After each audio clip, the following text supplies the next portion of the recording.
Starting the stream on TikTok right there. I'm sorry, that was YouTube. It wasn't TikTok. I don't know what I'm talking about. I don't know. Let's see here. Oh, not Sunday Night Live.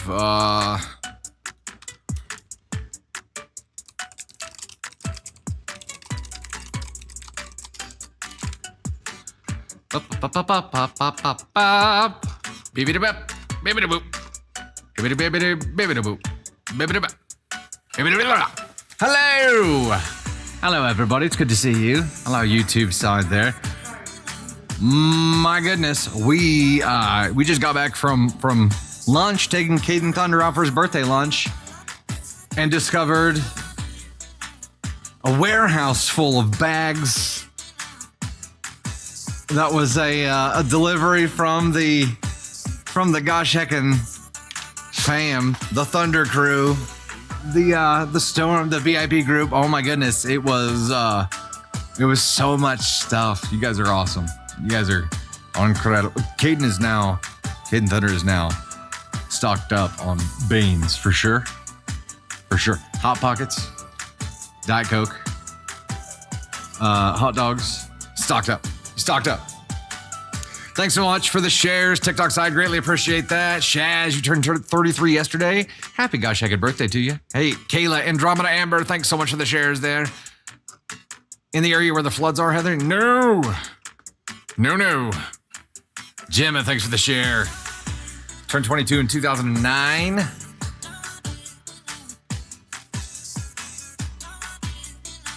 Math is too hard for me.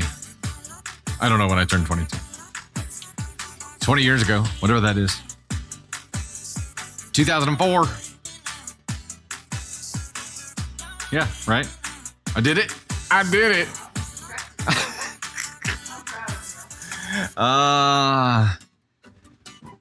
Candy Thunder's being a little bit of a sasshole today.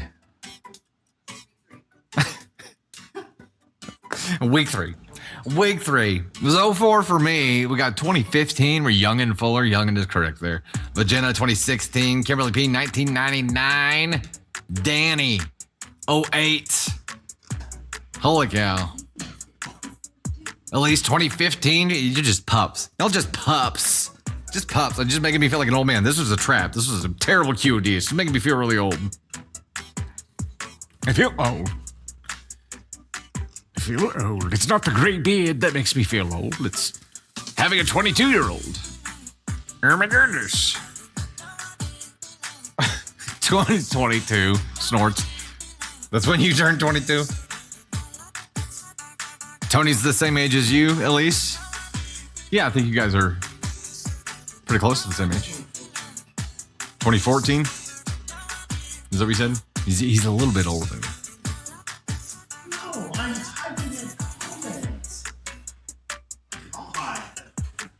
Feel great that you can keep 20 and 30-year-olds entertained. Hey, you know what? That's a good point there. That is a good point.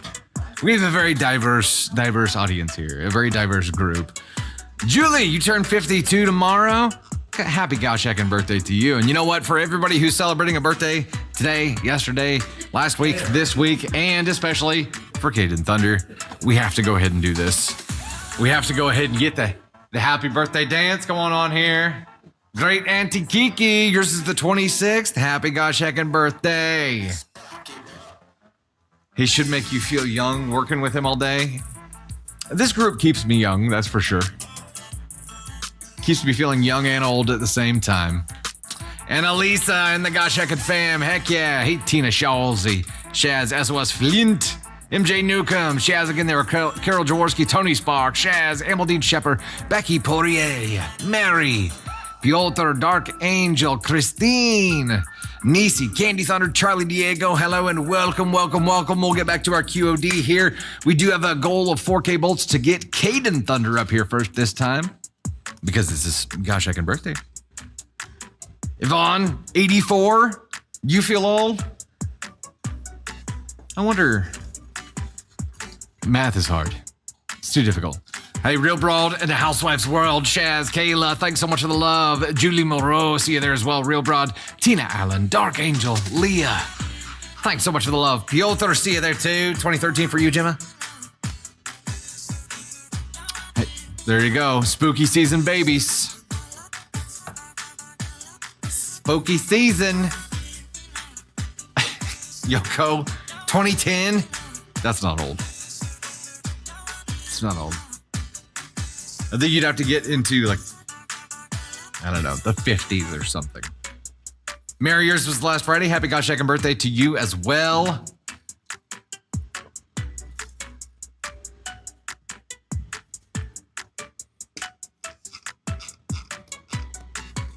Donna Johnson throwing out the first super on the YouTube side says I had to count on my fingers. 1983. I was born in 82, if that makes you feel any better. Probably doesn't.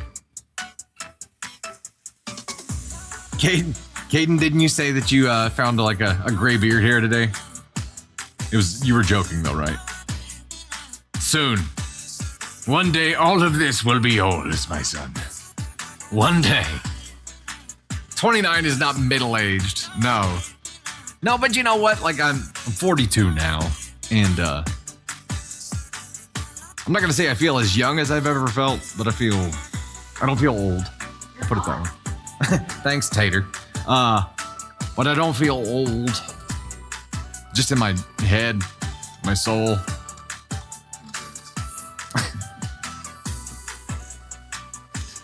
Candy Thunder keeps me young.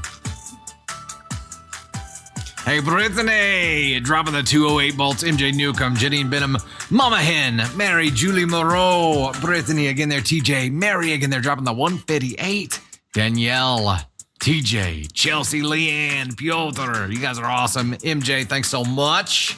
09, Amber. Turned 22 in 2011, Crafty B. Crystal. 22nd was 2008. Hey, we got your mail today, by the way. It arrived today. Tamara started turning gray at 21. I had my brother-in-law. He was my best bud, and then he married my sister, and I never saw him again. Just kidding, sort of. John, my brother, Tipsy Thunder's husband, John. He was graying when we were in like early high school. Had the distinguished look going on there. 2012. Old is a mindset and age is the number I turn. 22 in 2013, year after your daughter was born. It's crazy. I was telling Caden Thunder earlier. I was like, man, it's wild because by the time I was 22, he was 2. I was 20 when he was born. It's wild. Hey, Brittany dropping the 385, the 127. Luna Rose, Jackie Kelly, Leah, KCC. Mary dropping the 168. MJ Newcomb, thanks so much for the love. Brittany running hard at those lightning bolts.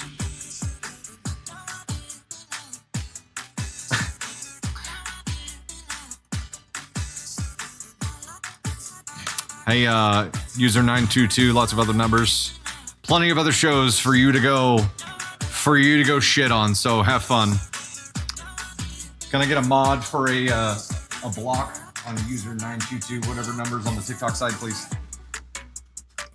Paula with the SEK Fitty says, did I win Wheel of Thunder last week? I'll have to go back and check. Did we have a Paula on Wheel of Thunder last week? Tony Sparks got the info. If so, he'll be reaching out to you. Thanks, Snorts. Appreciate it. Yeah, it wasn't you, Joyce. Wasn't you. But, I mean, hell, if somebody's just going to jump in here and start shitting on things, yeah, have fun not being in here. All right, let's get rocking and rolling, shall we? Welcome to the Gosh Heckin' Special Edition stream. This is the Caden Thunder 22nd birthday stream. I don't know about you, but he's feeling 22. I'm feeling 42. Yeah. Hey, coming up, we have stories about wedding invites gone wrong, oversleeping girlfriends, relationships that are missing a spark, like a Tony Spark. Parental punishments gone wrong, canceled romantic getaways, squabbling over financial support, and of course we have spicy stories, a petty revenge story, and a cake story. We also have actual cake, courtesy of the Gosh Heckin' Thunder crew, sending all kinds of supplies to Caden Thunder. He's stocked up. stocked up. It is Caden Thunder's gosh heckin' birthday. Don't know if you heard that. Our first goal is 4K Bulls to get him up here for an appearance on the TikTok side, and a $30 super goal on the YouTube side for a shirt change. Y'all crushed the share goal last week. Like, absolutely crushed it. So we've stepped it up. We have a goal of 750 shares this time, and we are tracking it. That with a progress bar on the TikTok side as well, along with the likes goal, which is 622K likes. Had to step it up with a 22 in there somewhere, right? Had to. We'll shoot a confetti cannon once we hit that shares goal. So we are aware. We're keeping an eye on it. We also have gift goals on the TikTok and super goals on the YouTube sides. They are going to unlock different things as we go, like we've been doing the past few weeks. Make sure you subscribe on the TikTok side to stay up to date on all the latest content. There's only a small percentage that makes it over to the TikTok side, and also subscribing on YouTube is free. They call subscribing like a paid membership on the TikTok side. On the YouTube side, it's like a follow. There is a paid membership on the YouTube side, but it's not subscribing. It's a membership over there. So conflicting terminology, but speaking of YouTube, a brand new episode of the Dusty Thunder podcast with special guest birthday boy Caden Thunder is out. If you haven't seen it yet, you've got to. Not right now, after the stream or tomorrow or something else, but it is freaking hilarious. So I strongly encourage you to go watch it there or listen to it on Spotify or Apple Podcasts. And in case we haven't mentioned it yet, it's Caden Thunder's birthday. So we're going to be celebrating his birthday today on the live. Make sure you show him some love. We're going to have fun. We're also going to be doing this today. Wheel of Thunder! During the VIP live, after the public live. So if you aren't a VIP member yet, is a great day to join. Reminder. That's where I'm going. Reminder. Let's keep chat positive today and respectful. Everybody is going to have a different opinion, and we encourage that. That's great. We also encourage sharing those opinions in a respectful way, and just because somebody doesn't have the same opinion as you or the same worldview as you does not mean that they're your enemy. We want to learn from each other and grow as humans here and share in a very open and safe space. So if you come in and start causing shit or being disrespectful or spoiling stories or trying to talk politics or religion or some other divisive topic, you will get muted and eventually booted. So just don't do it, okay? We're going to have fun today.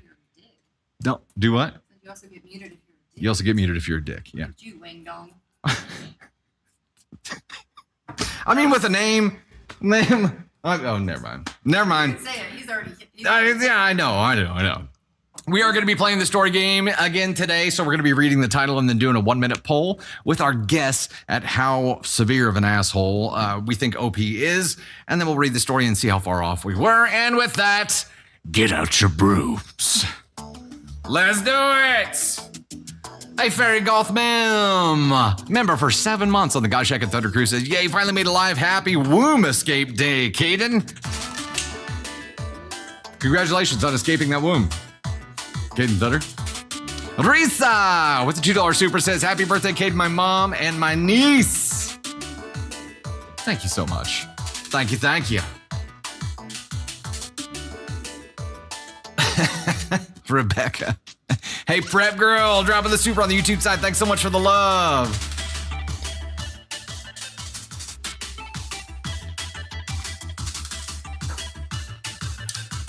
Does the Thunder Crew still go live or just TikTok? We are live on the YouTube side.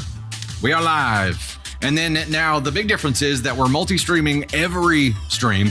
So when we do VIP lives after the Wednesday live, the public live, we do the VIP live to members on both YouTube and the TikTok side. Heck yeah. Dark Angel, Sweet Shelly, Jamie. Dark Angel dropping 270 there. Heck yeah. Bree, 32627, Holly Elizabeth, Chelsea Leanne, CJ. Looks like a 44 symbols. Lee Finn, John Bogus, Sweet Shelly, Bella, Chelsea Leanne, Missy. Thanks so much for the love. CJ, Jamie S. See you there as well. Lily Sprinkle with the super on the YouTube side says thanks for giving good advice. Thank you. I appreciate that. That's the 20th super on the live stream. Heck yeah.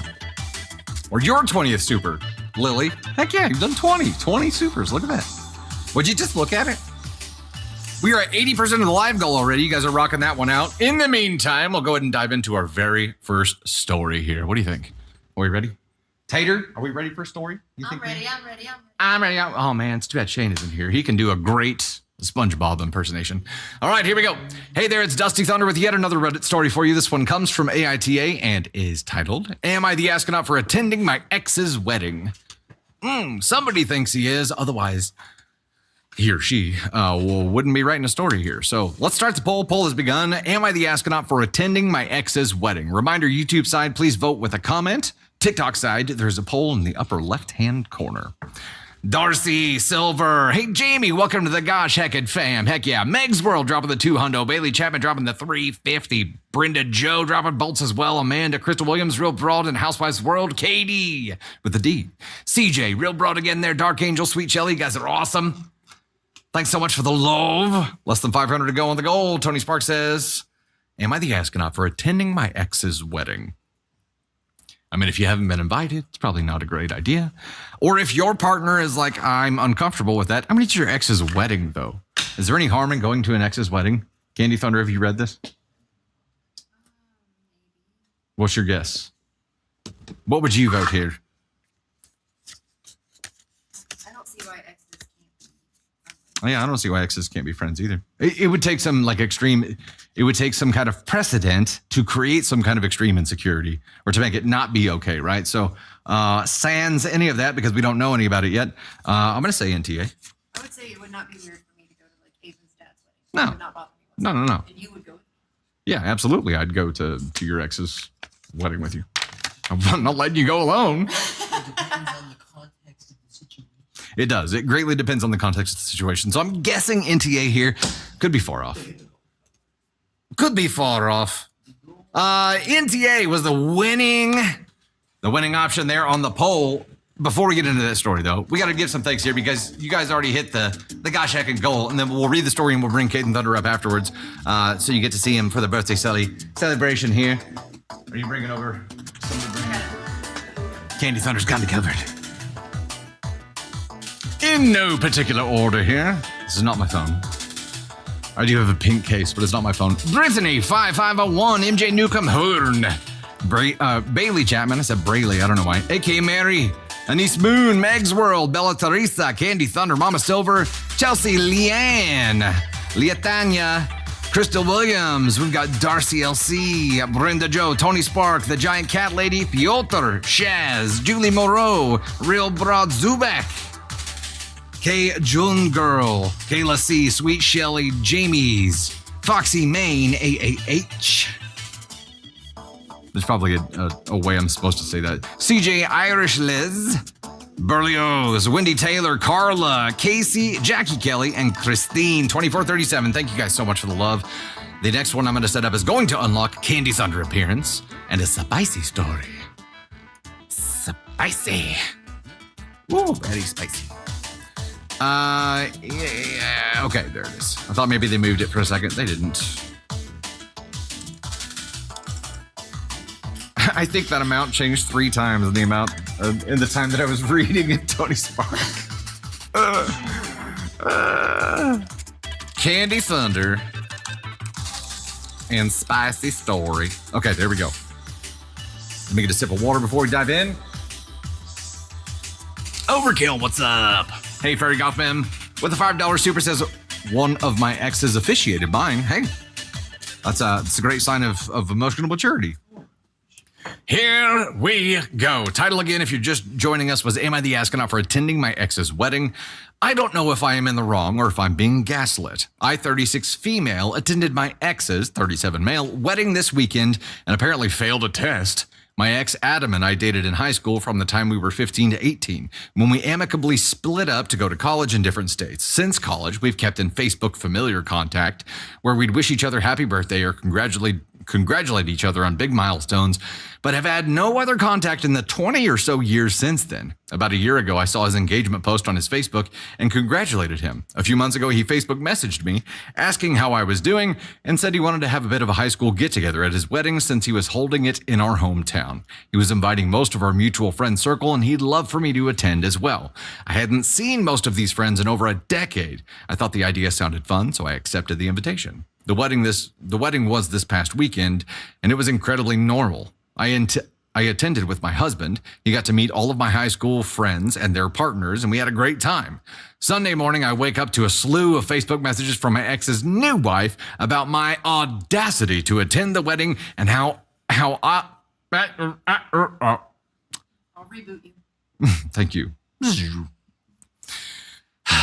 Sunday morning, I wake up to a slew of Facebook messages from my ex's new wife about my audacity to attend the wedding and how out of all of his former girlfriends, I was the only one who failed the test. She said that clearly you shouldn't attend an ex's wedding unless you're still hung up on them, and how he must be planning to steal her new husband away. I was shocked, but also apologized if I had been unwelcomed, and how I must have misunderstood as my reason for attending was to see old friends. She immediately responded again and said that no sane woman with good intentions would ever think it was okay to attend their ex's wedding. I again apologized if I was unwelcome and hoped my presence hadn't detracted from her day. I then messaged my ex and apologized if I had misunderstood and hoped I hadn't caused any issues. He replied that he was glad I attended. The invitation had been sincere and there was no separate event planned. He was glad to see the old friend group and apologized for his new wife's messages. I left it at that, thinking it was a closed matter. A few hours later, the new wife is messaging me again, complaining about how I was trying to manipulate her new husband to make her look crazy. I decided this was not a ship I wanted to sail on, took a screenshot of all of her messages and my replies, sent them to the ex, and said I was just going to go ahead and block them both so I couldn't be accused of inappropriate contact with anyone. Yesterday, I started getting messages from the bride's sister saying I poisoned my ex against his new wife and I should have kept the messages to myself. I'm also being told that I could have just avoided all of this by knowing I shouldn't attend my ex's wedding. I'm honestly not sure if I'm in the wrong or if I'm being gaslit by an insecure woman and her sister. So, am I the astronaut for attending my ex's wedding? Hey, y'all, we're 1 for 1. NTA, you are indeed being gaslit by an insecure bride and her sister. I think we established this in the very beginning of this where it was like, is it weird? I don't think it's weird unless there's a reason for it to be weird. Also, dude, you guys dated in high school. And it's been 20 freaking years. If this bitch is insecure about a high school girlfriend from 20 years ago, and the most contact you guys have is congratulating each other for birthdays or big accomplishments on Facebook, she's got some issues. Like, she's got some major insecurity issues, and I bet you groom here is like, I wish I would have discovered all of this shit before the wedding, but now he knows, and at least he knows early enough to get an annulment if he so chose to. However, it's got to go back to his goals, right? Does he want to make this work? And if he does, they've got to really dive in and try to fix this situation. Her flipping about this and her flipping about OP is not the issue. The issue is whatever caused this insecurity, because it's got that, not OP, that is going to keep causing issues for them over and over and over again until this relationship is just fried and just dust. Nothing. So he's got to decide, do I want to pursue that? Do I want to try to help someone get help who probably isn't convinced that they need help yet? Like, this poor guy. He apologized for her. But he's got his hands full here. And then her sister chimes in. You poisoned him against my sister. By taking a screenshot of the messages. Okay, let me get this straight. I poisoned somebody by showing them what she was saying to me? Yes, that sounds like I should be the one being held accountable here. You're right. Okay. Hey, bride, did you hear that? It was the wambulance. It's come and get you. NTA. Bonkers. Snort, you think he needs to run? Man, you know what? Like, I keep trying to, every time we run into these things where people do something rash or something that is out of the social norm, there's got to be a reason for it. This level of insecurity, there has to be a reason for it. However, this whole test thing, okay, so the test was on all of his exes, not on him? What right do you have to test them also if they come to his wedding? It's to celebrate you guys getting married. If they came to the wedding and they objected, sure. there's a reason to be concerned. But with this mentality, she's going to think that every woman on the planet is out to get her new husband. But they're not going to get the chance, honey, because you're driving them away yourself. There's got to be a reason for it, though, and she's going to have to fix this issue before she's ever going to have a normal, functional relationship that she doesn't self-destruct. And that self-destruction a lot of times comes from whatever that fear or that trauma was, right? It's like she's not giving somebody the chance to hurt her. She's going to go ahead and do something crazy and self-destruct this relationship first to prevent her from getting hurt, to prevent her from getting cheated on. She's going to do something rash and prevent it from happening. She came with her husband, at least. Yeah. OP came with her husband to the wedding. There's no reason at all for her to be insecure here unless she started off insecure. Self-sabotaging. Absolutely, Farrell. Absolutely. There's just no reason. Candy Thunder, this is why it's so important to control the voice inside your head. Agreed. And what is the question from, what is the question? If this voice was outside of your body talking to you, would it be your friend? Times out of 10. New bride's gonna ask herself that question. Man, she's stewing. Oh. This until she sent that message. I feel. Ooh. But if it was a test, that means that he asked her if it was okay to invite these exes, and she's like, sure. Through a little evil cackle. Yeah, she's got some issues to work through. And OP, yeah, no, this is not on you at all. This has nothing to do with you. You were a pawn, unfortunately, and it sucks. Really, it sucks that if he knew at all that she was planning on viewing this as a test, or if she had some kind of insecurity, dragging you into this is on him, and he's a dick for doing that. That's if he knew. But she's definitely bizzo. We'll give her that for sure. Also, I'm going to throw Delulu at her as well. Because I think it's created a delusion that everyone in the world is trying to snag her new husband away. It's like, lady, you've been married for like 4 hours. Calm down. Calm down. Snorts, what is she afraid her new husband will be going to the ex's house to have threesomes? The fudge? I mean, yeah, this sounds like more of a trust issue with him, doesn't it? Between the two of them, this is something they need to work out. It's something they definitely need to work out.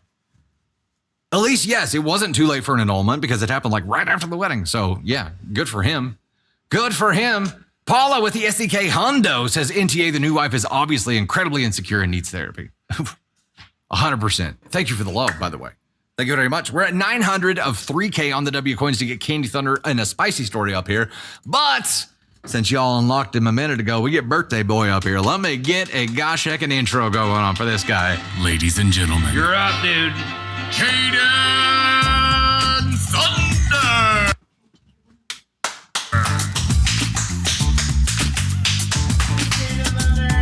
Happy birthday to you. Hello. Happy birthday to you. Happy birthday, Caden Thunder. Happy birthday to you. So I need to turn this a little bit because it kind of looks like a dick when you're waving it that way. There you go. It's like a floppy corn. It's a floppy corn dog. How's everybody doing? You ever use this? That statement gets me. Anyways, Don't play the worm. is Keith coming out tonight? I don't know. Keith's coming out. Keith probably, I don't know. Gotta let it show. Keith's coming. Oh, it auto-corrected to candy. What? I tried typing candy. Peachy Keen Jelly Bean. Oh, I'm sorry. The YouTube comments are Oh, okay, yeah. cut up there. There we go. Caden. That's me. All right. Hello. Merry birthday. What's up? How's it going? Hey, you got to tell them. This is not really birthday related, but you got to tell them what you managed to score this morning. I got Post Malone tickets. There we go. So I'm going to be seeing Post Malone in Arkansas. So happy. That's Wait, exciting. But where did you find Under retail bin. I got almost front row tickets, not front row, but front section, which those tickets are selling for. They're ridiculous. So I got them for pretty cheap. So I'm happy. I got lucky. So yeah, Where'd you find them? StubHub. Oh, I thought you were asking. No, You were talking about like the row. Yeah, You the guys row. were on the same page. I was reading a different book. but We're both awkward. yeah, Post Malone, great artist. I'm excited for that for sure. Hey, Fairy Golf Mem, thanks so much for the super. Giving you happy birthday love with it. Yeah, Tony's so excited for me. I'm so happy for you. Yeah, he wants to go see Posty too. Yeah, I'm Dusty with a teen filter. 21 Pilots, yeah, they're pretty good too. It's gonna be a good show. Yep, it's me. I'm Dusty. Something happened. Something mysterious. We don't know what. Has what to do with that. Anyways. The rocket. Red rocket, red rocket. All right.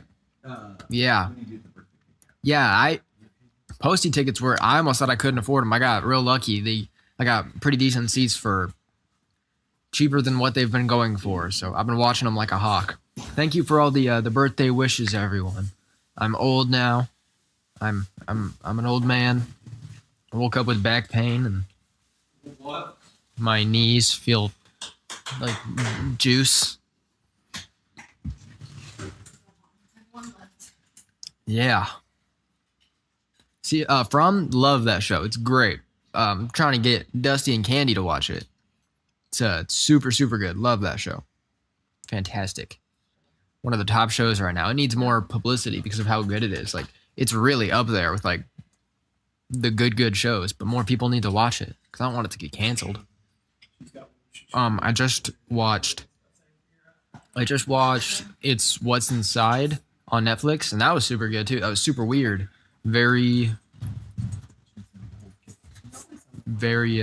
I don't call my parents by their names, no, just on the stream, so you guys know who I'm talking about. Yeah, it's a show called From. It's on Amazon. I think it's on MGM Plus. But it's by the people who did Lost. Super, super good show. For real. Super good show. I'm not gonna watch The Golden Bachelorette. No, I watched The Bachelor, but Happy birthday Oh, man. to you. Happy birthday to you. Happy Yeah. birthday, dear Kaden. yeah, I got an itchy nose. Happy birthday to you. I'm itching my nose. Do I blow it? Oh, yeah? Woo! Did you make a wish? I wish for Post Malone tickets? Hey! world peace. Oh, wow. Post Malone tickets. World peace is a close second. Oh, goodness. All right, guys. Well, we got some good stories for you today because it's my birthday and it's the biggest holiday of the year for most of the species. So, congratulations from me to you for my birthday. I'll be seeing you again shortly. Except you're welcome. Always blow it on the birthday, Elise. Thanks for the advice. I'll be back on soon. Thanks, everyone. Goodbye. Ladies I don't and know gentlemen. how to like liquidly end this conversation that I've started. So How are you? Kate and Thunder, ladies and gentlemen, Kate and Thunder. This is not the last you'll see of him for the stream today. Hey, you left your rocket and your cake. oh yeah. You got to start eating on that cake. Legitimately, we ate like way too much food at lunch today, and he even got like a free dessert. So he was eating on that dessert and was like, "Oh, I should not have done it." And then we get back, and there's bags and bags and bags of stuff, including two small cakes. We already had this cake. It's like we're set. We're set. Hey, Painted D with the 14 on the YouTube side. Heck yes, Fairy Gothman. Thanks again for the super on that side. What kind of cake does he have? This one is it's called like a chocolate color blast or something. It has icing, icing injected into the middle and like a bunch of different spots. It's wild. We'll have to cut into it and get it. We got to cut into it so they could see the inside of it. Yeah, it's camouflage. You can't even see it. I was a hand model in the 80s. Sorry. You're gonna find your hand twin.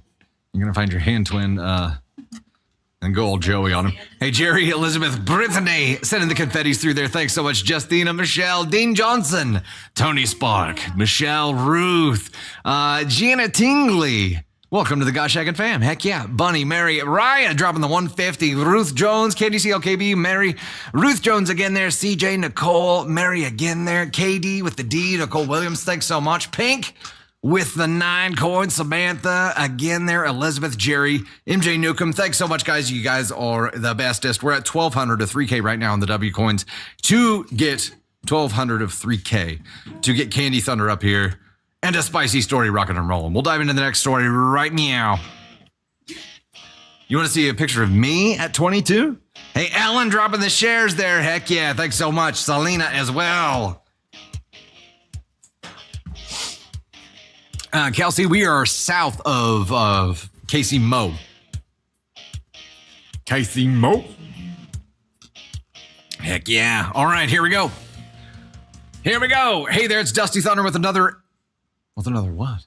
I just lost everything. My brain just stopped. It's like the teleprompter in my brain just broke. Hey there, it's Dusty Thunder with another Reddit story for you. This one is, am I the astronaut for refusing to wake my girlfriend up for work, which led to her getting fired? I mean, it's pretty worst case scenario, isn't it? Let's start a poll. 1 minute starting now. TikTok side. YouTube, please vote with a comment. Am I the astronaut for refusing to wake my girlfriend up for work, which led to her getting fired? I mean, why? Like, what's the big deal with somebody asking to make sure, like, help make sure that they're awake during this time? Yeah, it's her responsibility. I get that. But also, if you're being a good partner, like, it requires teamwork. And there are occasions all over the place where Candy Thunder and I are like, hey, I gotta be at this, or I gotta be up at this time. Will you please help me make sure that I'm up? If it was every single day, that'd be a different thing. If it was every single freaking day, that would be a different thing. We don't know if it's a one-time thing or an every single day thing. I'm operating on the assumption that it's a one-time thing right now. I could be incorrect. But based on it being a one-time thing, I'm gonna say... You know what? We'll go middle of the road. I'm going to ask on 3 here. Going 3. It's probably ESH. Y'all are right. Probably is. It's probably a huge problem that he has talked to her about multiple times. Probably. Probably. You could still guess. Tori, you could still guess. What's the worst that's going to happen? Well, yeah. NTA is the winner here. Through the poll, we'll see what happens. At least Bayfox's really cool thing about being an adult is that we can buy whenever for without a reason. Oh, cake. Buy cake. Oh, yeah. Heck yeah. At least forgot the best part. Heck, it's like, yeah, you don't need a reason for cake. Just cake is the reason for cake. Here we go. I-26 male. What was it? What did you say? Talking to myself. What did you say? I was laughing at Elise's thing that said we can buy cans whenever we want. Oh, we can buy cans whenever we want. We can do that too? It was fun. Cans? What if they make canned cake? I don't think it would go well. All right, here we go. I-26 male have been in a relationship with my girlfriend, Jess, 28 female, for 3 years. Jess and I live together. Jess is not a morning person. This is primarily due to the fact that she's up until 2 or 3 a.m. every day on her phone, despite having to wake up at 8 a.m. Oh, shit. I've tried to get her to start going to bed earlier so she could wake up on time, but she says that would leave her no time to do her own things. Seeing as she only works till 4 p.m., this is patently false, but I decided not to press the issue. Generally, I have to wake Jess up. I wake up at 5, run for an hour, get home at 6, shower, eat breakfast, and use my computer a bit. I'll start waking Jess up around 7:30. I fully understand it's ridiculous to have to wake a 28-year-old woman up, but honestly, I don't mind. Or at least I wouldn't mind if it weren't for the fact that waking Jess up is a nightmare. I start by gradually turning on the lights at 7:30, starting with the bedside lamp. Then I begin gently trying to wake her up. If she gets up around this time, she'll go to the bathroom, and then I'll get back to the room to find her asleep again. The worst part about waking her up is that she's so ornery in the morning. She'll use expletives directed at me, insult me, and then later when I bring up her words, she'll just say, I was sleepy and out of it. What do you want me to do? Well, last Friday, she pushed things a bit too far. I was waking Jess up as usual, and when she walked past me to go to the bathroom, she made this exaggerated dry heaving sound at me. Then she said, you fucking smell. Take a shower. I had already taken a shower and always keep good hygiene.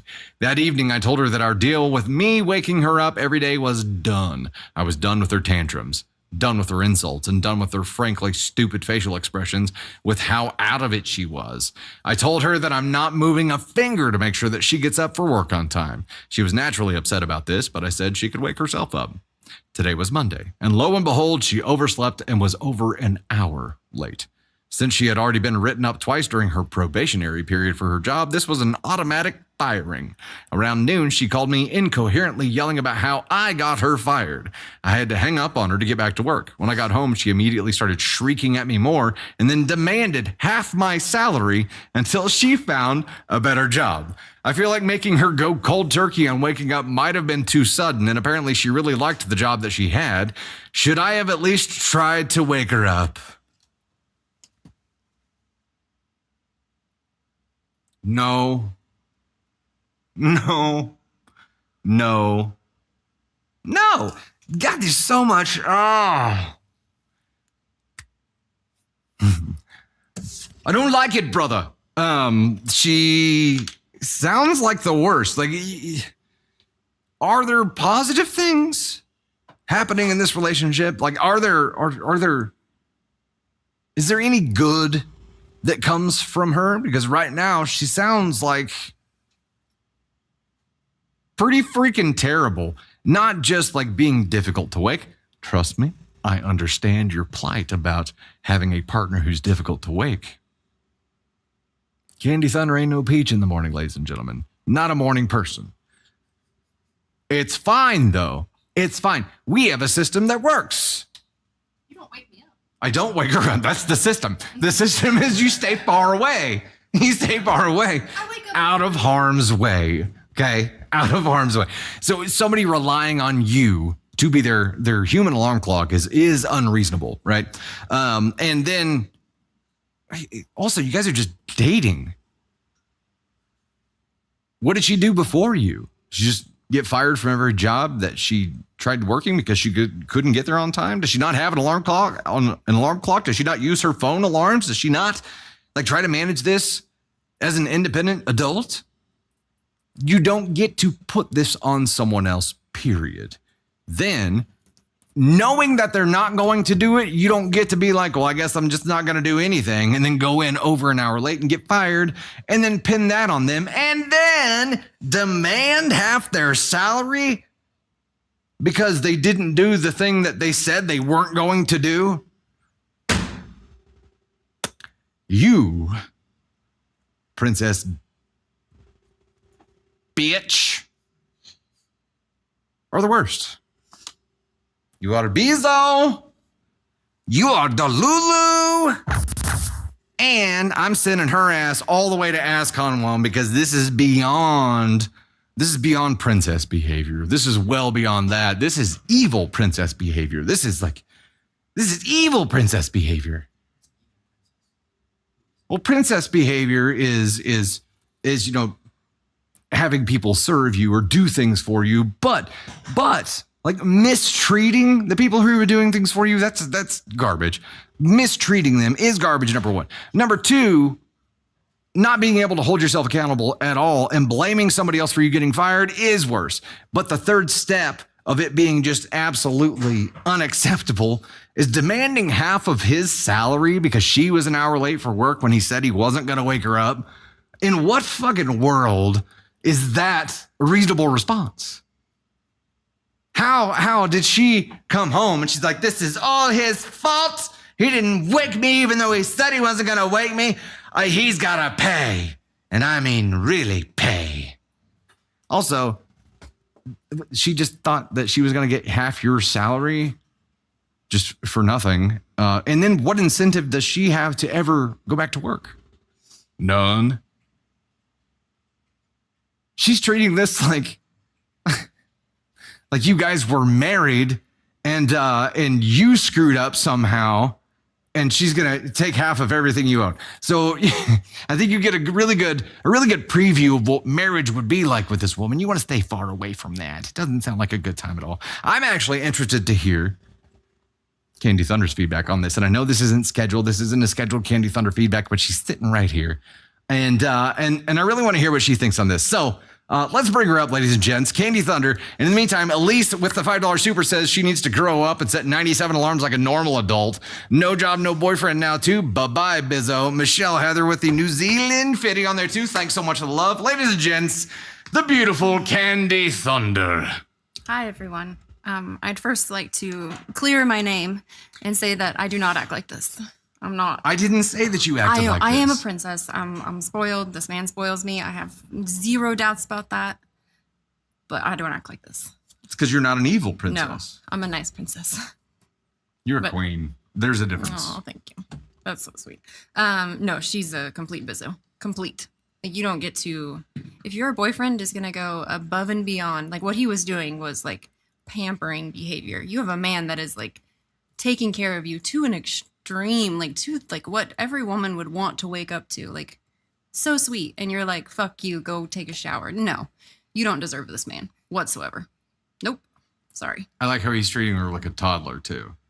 It's like he does the waking process that we would do for like Navy, where it's like, okay, step 1, I turn off the sound machine. Yeah. Step 2, turn on the lights. Step 3, rattle things around in the kitchen. Special Agent Oso. That's step 1. Oh, I was thinking about the SNL skit. Oh, okay. Cut a hole in the box. She, I just don't like. You had a good thing going. Like you had a good thing going, and because you were such a bizzo about it, you fucked it all up. Like you're stupid. I'm sorry, but that's like there is no other word for it. This was stupid behavior, and instead of taking. This is like the person that never takes accountability for anything. Obviously, she can't even set an alarm, but like no accountability for her actions whatsoever. And that, in my opinion, is always going to land you right here. A special little place. I just pressed that button, so it won't do it again. But do it again. Okay, hold on. Then we got to reset it to this one. Now you can do it. Right here. There it is. I just like to push buttons. In real life and whatever the word is that says not real life. Because I know there's a word for it. They're both in real life. You like to push like physical, tactual buttons, but also personality buttons. Theoretical buttons. I was going to say that word, but I was like, is it right? Is it right? Is it wrong? I don't know. Figuratively. Thank you, Jessica. Fictional buttons. Ellen says, if Todd has to wake me up, he brings food and coffee and holds it out like I'm a hungry bear. I love it. Like Cordell. Yeah, it's Cordell. I normally stir when he gets up. So if I am like still sleeping, I'm like lightly sleeping. Like I'm, where you're like not really asleep. The mom sleep. My eyes are resting. The mom sleep. That's what I call it. It's from Bluey, where they're like the family, where Bandit farted in Bluey's face. Oh, yeah. Yeah, he baked baked a brownie right in my face. I'm sure we'll. Sorry, they hit the. They're on the 3rd goal now on YouTube. What? Okay. Wow! Look at y'all go. All right, I better get out of here so we can do that. Oh, did we hit it on? We're so close on TikTok to read the spicy story. Oh, we're getting there. Yep. We are getting there. Sorry, y'all. I did not mean to scream into your microphone. The mom sleep is hilarious. I mean, you have a dad sleep. You did it last night on the couch. The dad sleep? Mm-hmm. Yeah, that was. Navy was playing within you, and you're like. I got home from work and I was like, I got to close my eyes for like 15 minutes. Candy Thunder, ladies and gentlemen, we'll have her back here shortly for the spicy story. And I was like, I got to close my eyes. So I sat down on the couch, laid down where Navy was sitting and playing. And then she got up and moved and like cuddled up with me. And I was like, okay, even better. So yeah. Yep. Elise with the $5 super says, I wonder how much he makes if she wants half his salary. I wonder if he has a really good job and she wants to be a stay-at-home girlfriend. It certainly gives off those kind of vibes. However, I think we've seen who this person becomes later on in life, like I think we have some real world examples within our circle that we can point to and say, oh, this is probably what this person was like further back in the past, and it doesn't go well. This doesn't get better. This entitled attitude of thinking that the world owes you something and you just have to end up in the right relationship and in the right situation to be given your flowers and be taken care of for the rest of your life, like that is definitely a mindset with a certain type of person, and it's this kind of person. And in their wake, they leave a trail of broken hearts and broken psyches. Like, these kinds of people keep therapists busy because they just break people and then leave them in the dust and move on. It sounds like OP might at least be getting out of this at a point where he's limiting the amount of damage it's doing to him. But there's got to be some positive here for him to be willing to put up with that in the first place. This is bullshit, though. This might be the breaking point for him. Let's hope. Let's hope. Hey, Irene and Kate Turner sharing the hooey out of the stream there. Angel also, Irene, Ellen, all kinds of shares going on there. And we achieved that gosh heckin' goal. Let's give some thanks for that real quick if I can get a rescue on some thanks names. We also need to change. Okay. I'll get the Michelle award. Heather was the top gifter, so she can. Awesome. Was it an AMA? Yeah. Michelle Heather, if you want to throw an AMA our way on the YouTube side, go for it.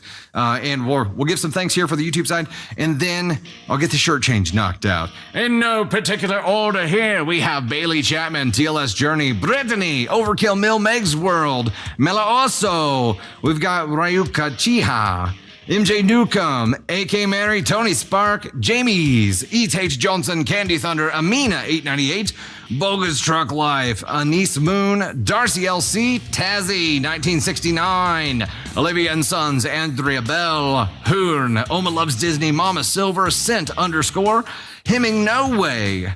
We've got Lady Dark Rin, Crystal Stockman, Candy CLKB, The Giant Cat Lady, Piotr Luna Rose, Krista Museum Girl, Sweet Shelley, Justina, NB the G, Shu, Not, Becky Poirier, Lee Finn, Jazzy for Life, Foxy Maine, Philosophia, Civil War Mormon, Kayla C, and Alexis Nicole. Thank you all so much for the love there. We'll get the next one set up. You have unlocked Candy Thunder and a spicy story.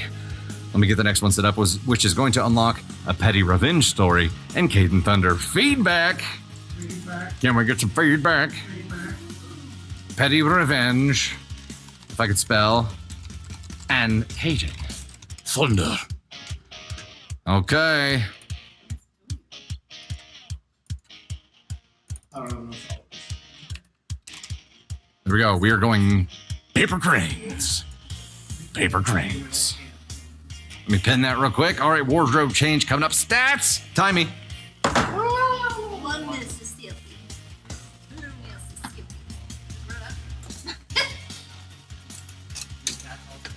Well, I don't know what's happening. It's chaotic. Oh my god, that's I should have put a shirt on. I can't unsee what I've seen. Did it shake like a bowl full of jelly? You just got dressed like a toddler. I did. I just got dressed like a toddler. It was like a tornado over there. It was like a tornado going on over there. That might have taken, 23 seconds. Not my best time. Well, that's because you were acting like a toddler. I love you. I love you too. Not acting like I'm hurt. But I love you. That's what Navy would do. But I love you. Best times? I don't know. It's going to be like sub 10 seconds. It's crazy. Likes goal, TikTok side. We have a goal of 622K. We're at 33% right now. We're already at 62% of the shares goal. You guys are rocking away on that. We're already at 33 of 130 on the paper crane goal here too. All right, we have unlocked the spicy story. Let me jump down to that spicy reward story. We'll get Candy Thunder up here to discuss that as well, but let's dive right in. Ladies and gentlemen, it's Dusty Thunder, and we have one of these for you. Spicy story. Burns the mouth. Burns going in and going out. Title of this story is, Am I the Astronaut for Telling My Mom's Family I Don't Owe Her Because She Had a Gender Disappointment? Oh, boy. Okay, we'll start a poll for this one. 1 minute poll starting now. YouTube, please vote through comments. TikTok side, please vote with the upper left-hand corner poll. Sholibo, Irene, user 1927 something. Bethany, thanks so much for the shares. Nikki, Books, Coffee, Tea, Christial. See you there too. 37 to 130 right now on the paper cranes. Am I the astronaut for telling my mom's family I don't owe her because she had a gender disappointment? No. No, you're not the astronaut for that. Sounds like this was a big build-up. NTA. This does sound messy, Sergeant Mac. Yeah. Sounds. What exactly are they expecting you to owe her, too?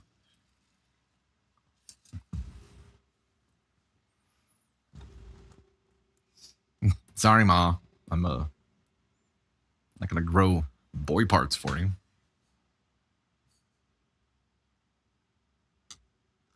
An apology. Oh, an apology. Oh, don't owe her because she had gender I don't know. You don't know her shit. It sounds like if anything is owed, it would be the other way around for being such a non-supportive parent. But we'll see. 85% went NTA on this. Let's find out. Yoko, member for 14 gosh heckin' months, says, woot, 14 months is still going. Don't forget to like and share the stream, guys. Love the fam. It really helps on those neuro-spicy days. Heck yes. Every day's a neuro-spicy day for me. Every day. For most of us in here, actually. All right, here we go. My mom never wanted a boy. She wanted girls. Apparently her dream was to have 4 daughters, but she had me, 16 male, first. I've seen photos and videos of the day I was born. She cried hysterically when they told her I was a boy.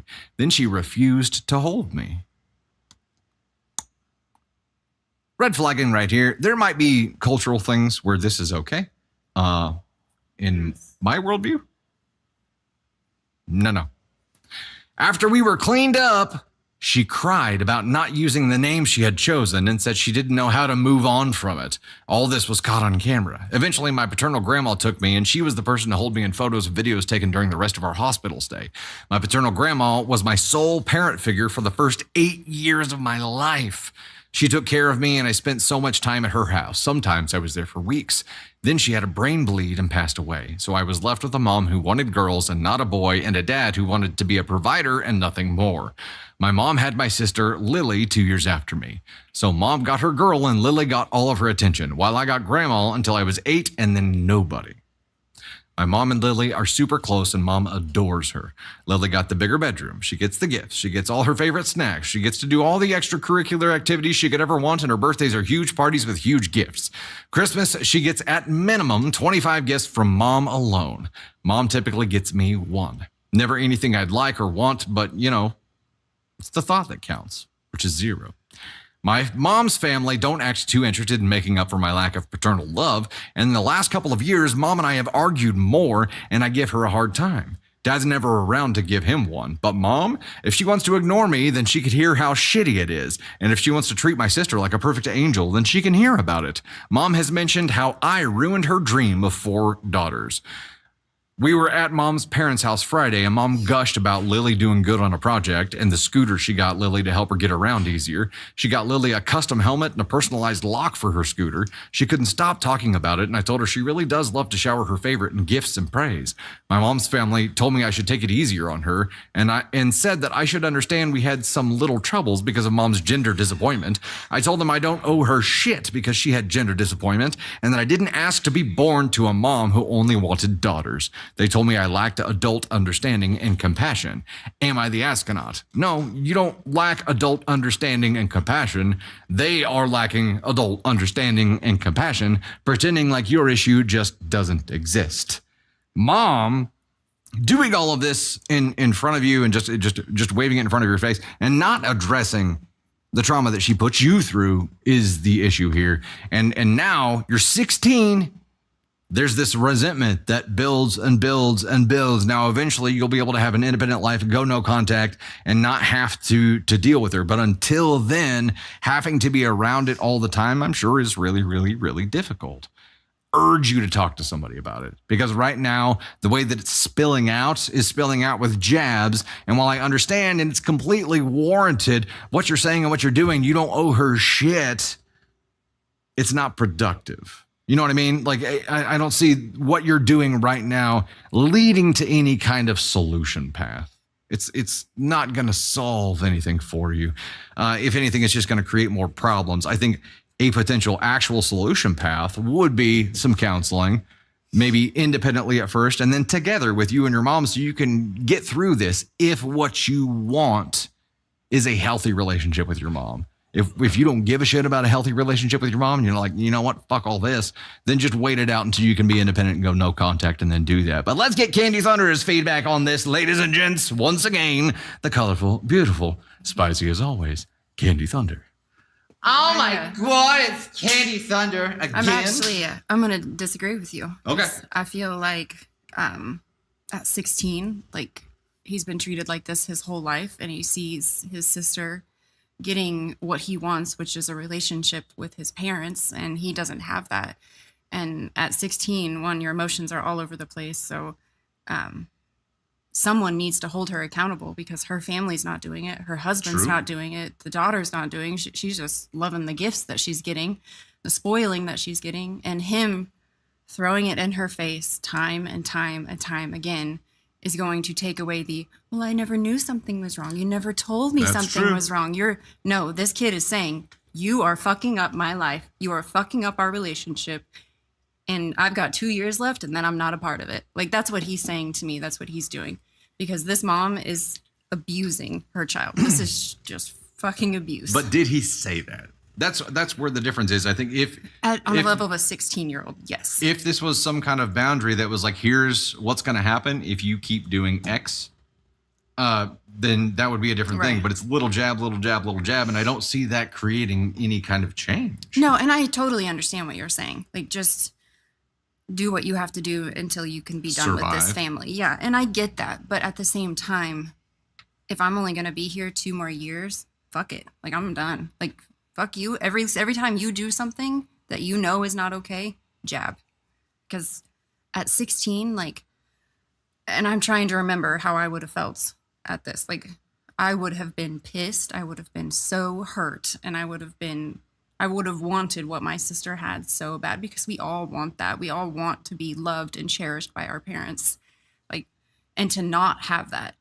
Like, his jabs, in my opinion, are like a cry for help. Like, he lost the only parent he had at 8 years old. Yeah. And now he has nothing. And so it's like, this is what he has. And I don't know, is it better to internalize it and keep your head down and move forward and just wait till you're 18? It's not better to internalize it, for sure. Or is it better to just say what you feel when it happens and get it out and then leave when you're 18? I was wanting to see, I was scrolling back through this to see what mom's response was to this. Did she even respond? So the family said that he should take it easier on his mom because they had some little troubles. So way to minimize. Those aren't little troubles. That's life-altering troubles. That's life-altering trauma that this mom has inflicted on her child. I understand gender disappointment. I mean, honestly, I don't. I really don't get gender disappointment. I understand wanting a boy or a girl, especially if you have one or the other, but you get what you get. Like, and you don't throw a fit. Unless you want to go. Hold on. Well, at least Whoop. Puzzle solved. At least it was a pretty pink puzzle. I don't, and maybe that's because we tried like so hard to have a baby that I just don't, it doesn't matter to me. I tried like both times I've had 2 kids, and both times like worked really hard to have those kids. And so we had embryos. We did IVF. We chose the best embryo, and it was a girl, but we had 3 girls and 1 boy. We actually didn't. We deferred. We asked which the healthiest one was. Well, that's what I was saying. We didn't choose one based on. No, we chose healthiest. Anything other than health. And it was a girl. But I mean, that was a 75% chance because there was only 1 boy. So, but I don't understand like wanting a specific gender and then feeling like your life can't be what you wanted it to be, like expectation versus reality. I want to understand it, but I don't know that I actually do. But I don't know. I think for anyone who wants a baby, to hear this story is like a fucking gut punch, because it's like, how do you have a child? How do you carry a child, birth a child, and then be like, yeah, I don't want it because it's got a penis? Like, Like how is gender the deciding factor in whether or not you're going to love and cherish your child? That I will never fucking understand. And that goes back to it's not fair. Something's wrong.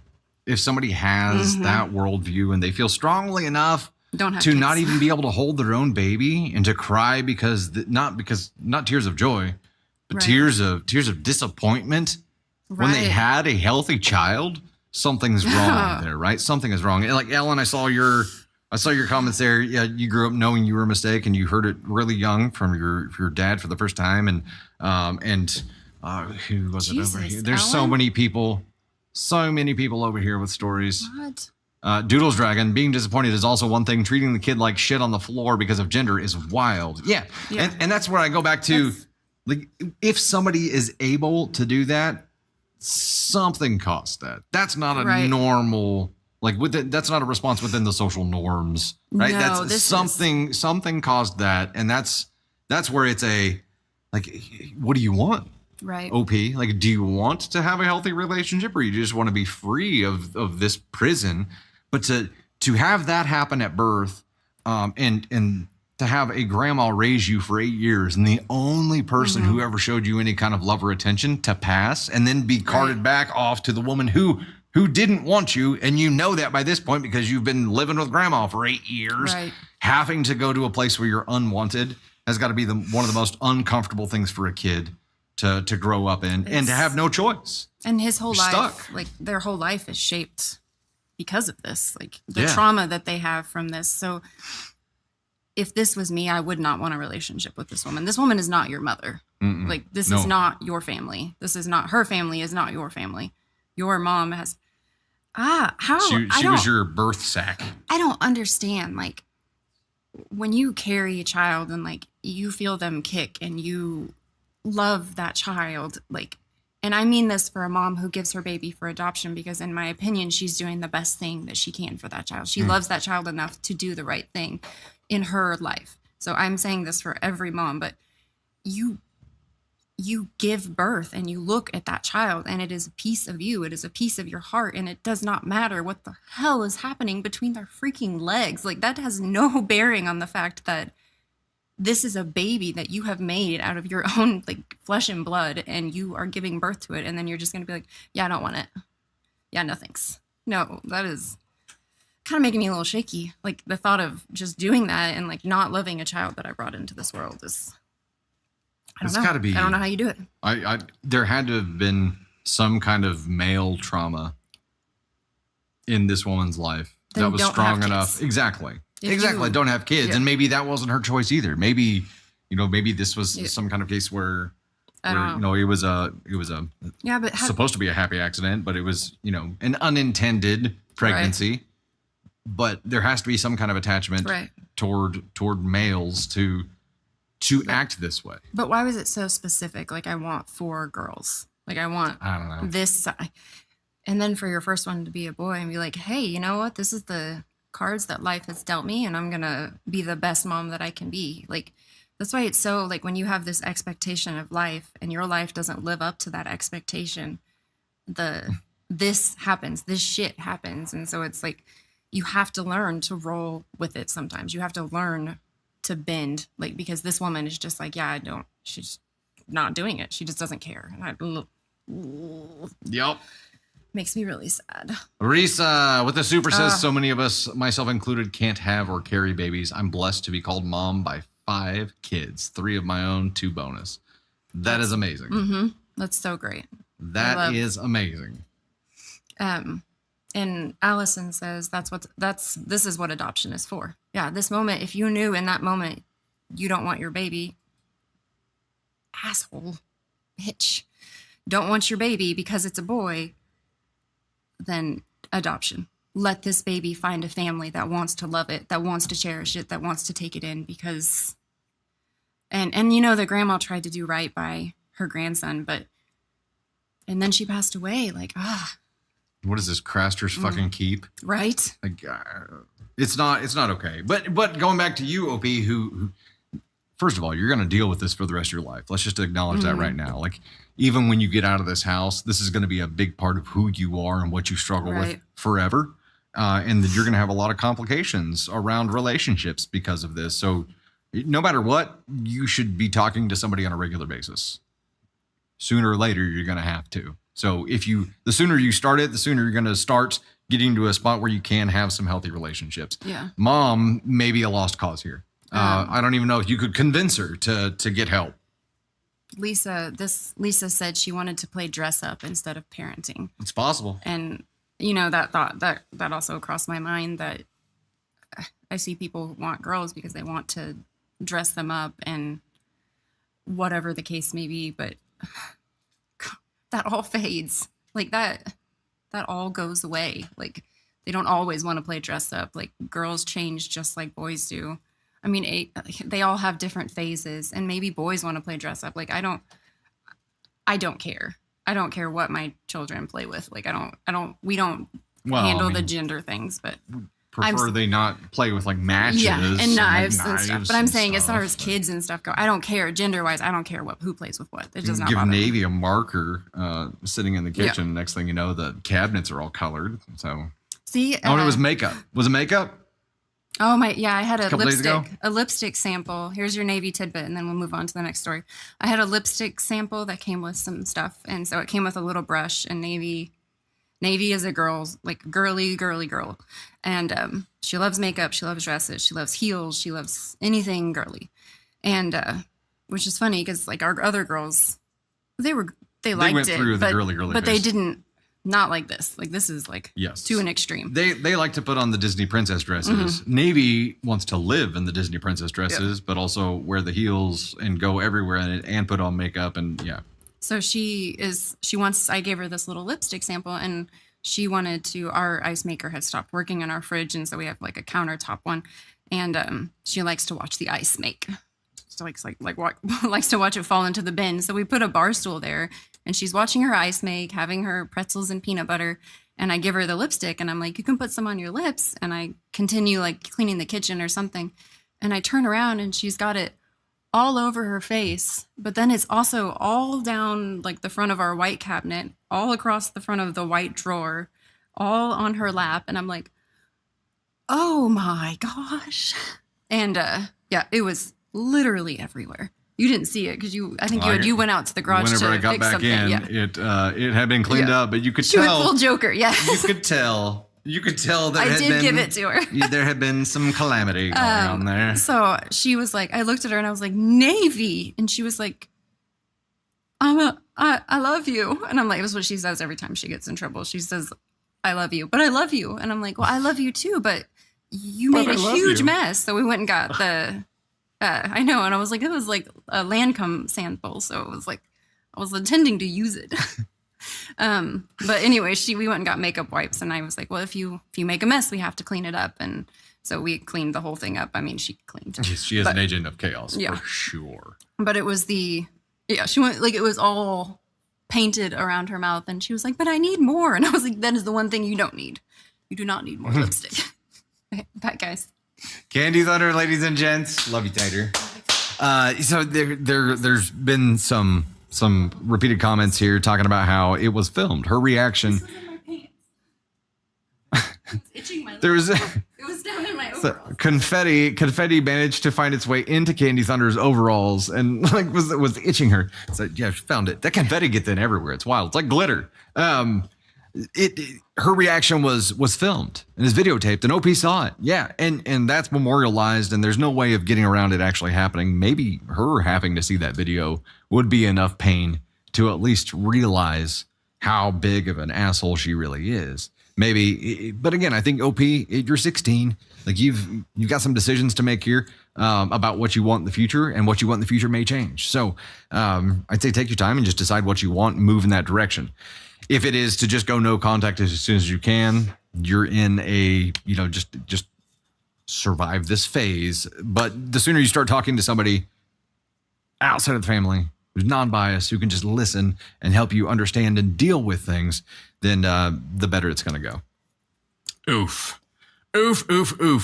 Almost there on the gift goal. Taking a little music break here. We're at 116 of 130. Jamie, Nicole, Diane and Jamie Nicole sending a whole bunch through there. Doroshko, Denise Buster. We've got Jamie Nicole, Aunt Sue. Elizabeth sending a whole bunch of paper cranes through there as well. Candy White, Lacey Lex, Brittany sending a bunch through. Megsville sending a bunch through. Heck yeah. Dark Angel, Tammy Fiddlesticks, Midnight Wolf, Brandy Midnight, the Mrs. Bradney, Tony Spark, Tammy Lee, Brittany TLS, Toraya, thanks so much for the love. Jamie Essie there as well, and Brittany, thank you guys so much. Tappy, tappy, tappy. We are at 84% on the share goal, 49% on the likes goal.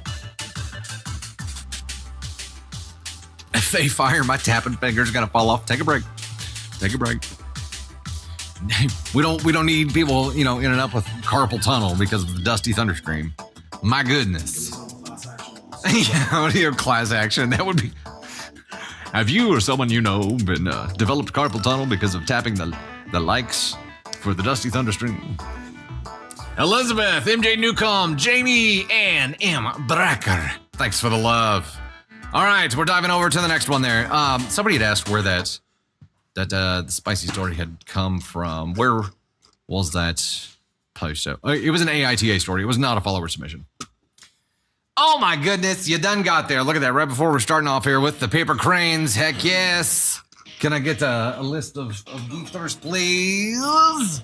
Heck yeah. And the next one we're going to set up is going to unlock a Tony Spark appearance and another spicy story. Hey, yo, y'all just unlocked a petty revenge story and Caden feedback, so I can jump to the petty revenge story. It's a pretty good spicy story. The story we're going to unlock with you is spicy story? Is a good spicy story? Spicy number 2.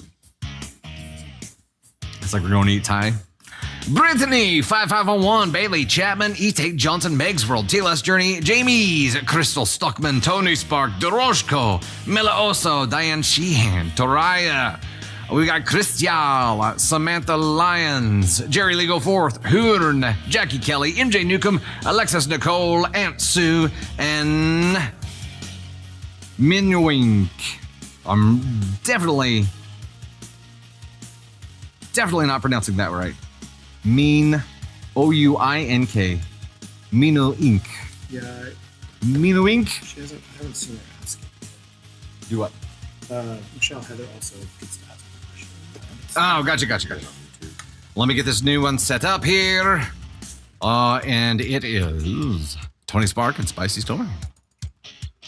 Tony Spark and Spicy Story.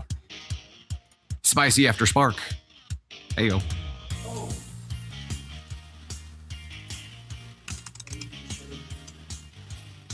All right, we're going to dive to the petty revenge story. Oh, yeah, I have one right here I've been playing around with. I just haven't showed it. What? Okay. Hey, quick note before we dive into that petty revenge story. Wheel of Thunder, folks. We got something new in that's going to be included as a prize. It is a pin. P-I-N-S. P-I-N-S. Got the little doodle on the back. It's really stinking cool. The Alaskanaut. It's very cool. P-I-N-S.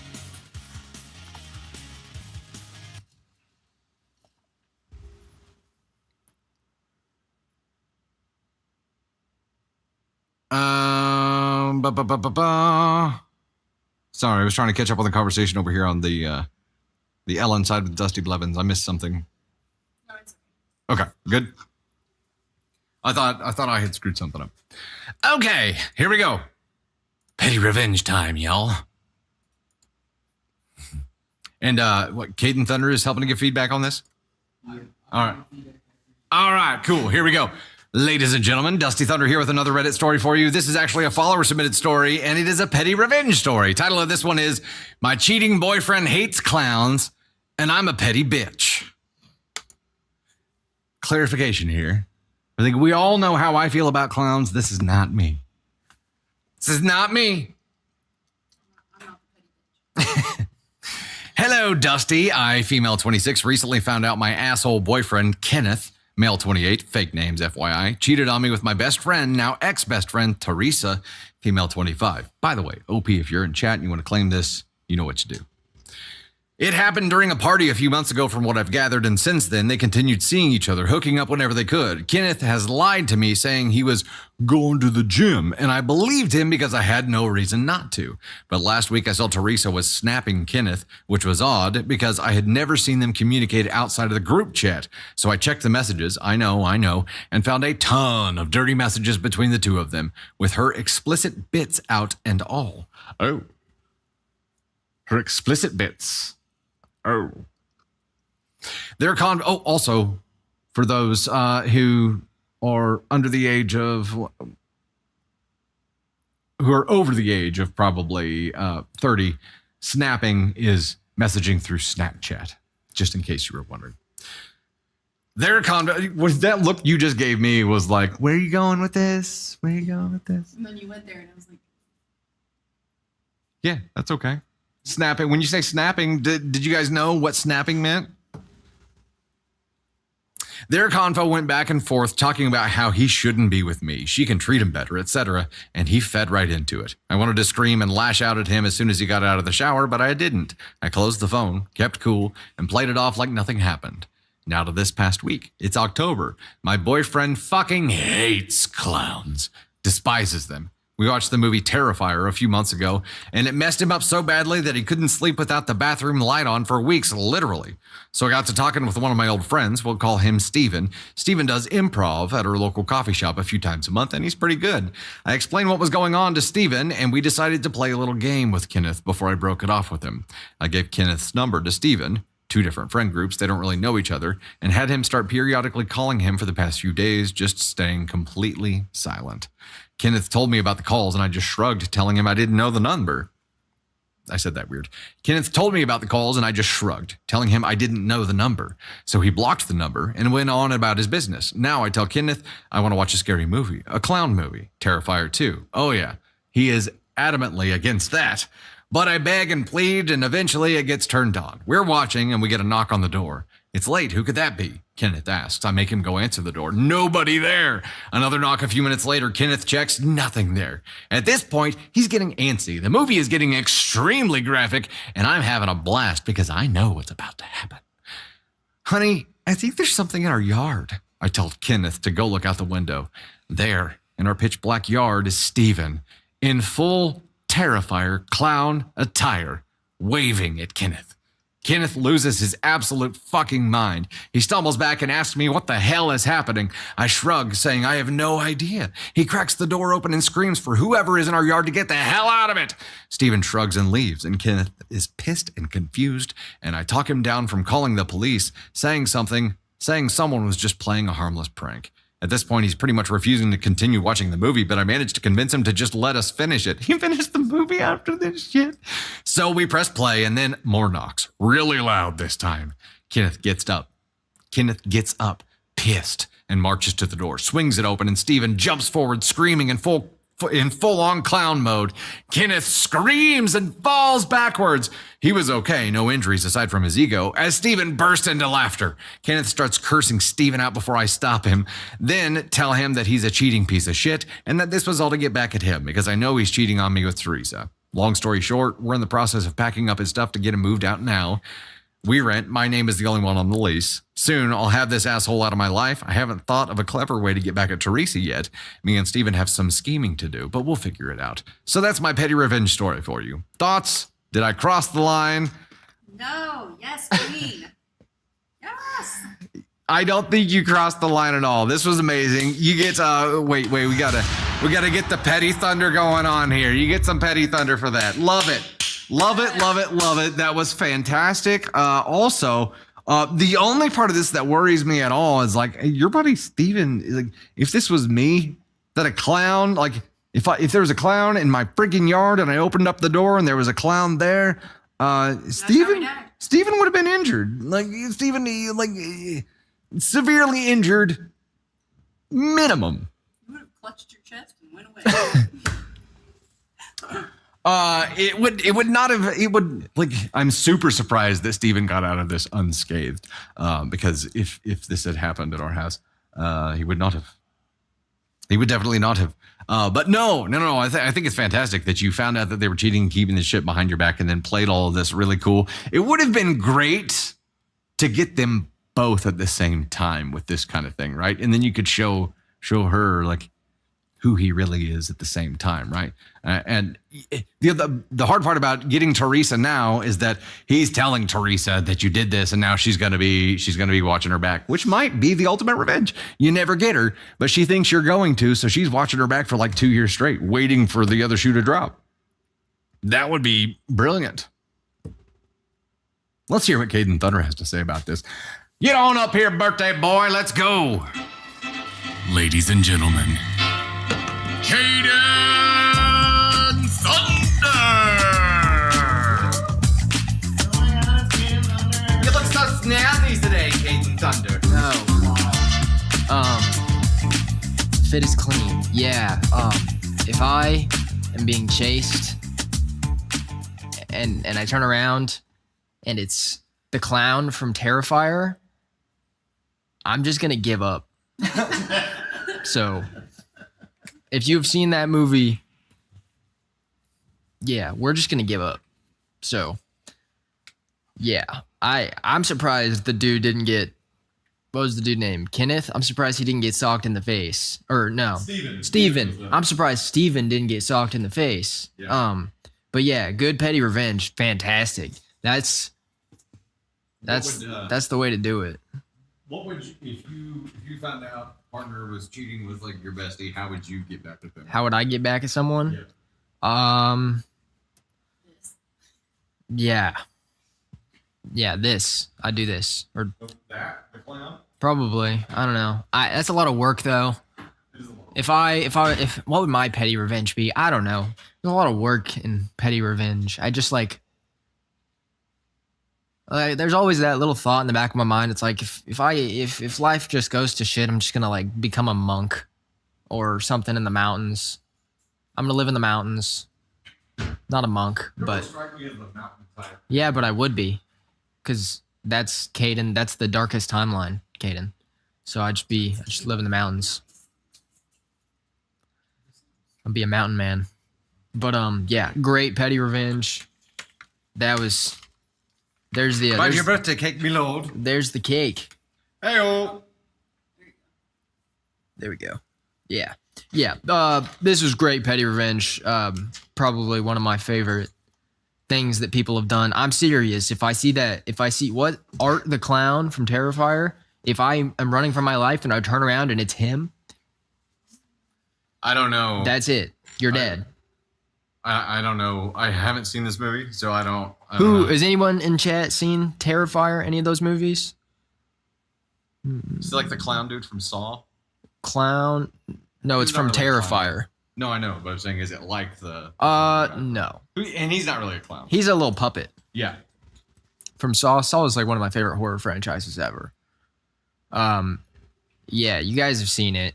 Yeah, it's gonna be if you haven't seen it and you don't like gore, I don't know if that movie's for you.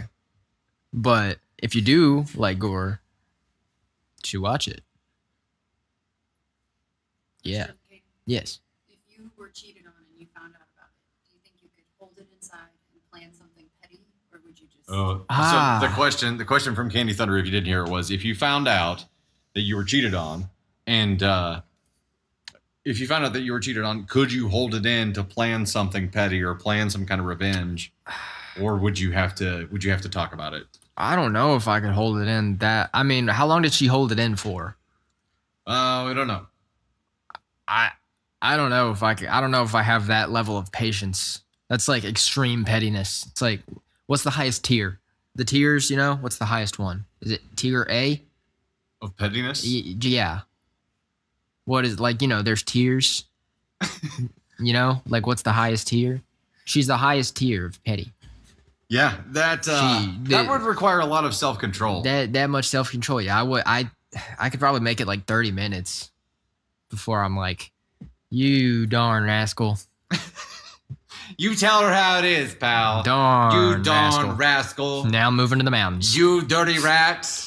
You cheated on me. I've got to move to the mountains. Why do you sound like that dude from Home Alone? Did you just go to JFK? I don't know what happened. I don't know what happened right there. Fool me once. I'm going to give you to the count of 10 to get you no good yellow belly off my property. Or keister. Yeah. One, Something. 2, 10. There we go. That was my impression. Keep the change, you filthy animal. And Happy New Year. All right, ladies and gentlemen, Caden Thunder with the feedback on the petty confetti story here. Go for it, man. I cut that piece for you. Oh. Yeah, it's your birthday. You get the first slice cake. That's how this works. Belly's still brewing. I know. I don't know that he can actually eat it right now. We went hard at lunch. Went hard. We're at 265 and 2K on the Tiny Dining right now. We're still rock and roll there. Ellen says I told Sergeant Mac I would cancel his car insurance and then go Taylor Swift on his car. Oof. Carrie Underwood. Oh, Carrie Underwood. Carrie Underwood. Well, Taylor does too on the Eras tour. Oh, okay. I said vigilante shit stuff. Vigilante shit. There you go. All the love for Caden Thunder. He's having a good birthday. Janice 2014, Melanie Fain, Callie Kerr, Kara, Ene, Koala, Melanie, Alexis Nicole, Totally Radical, Tony Spark, Melanie, Special K, Olivia Marie, Ghost Girl, Tay Z, Elizabeth, Michelle DeRoshko. Thank you all so much for the love. We are going to move over to the next story here. I think I am now bouncing to 3, correct, Tony?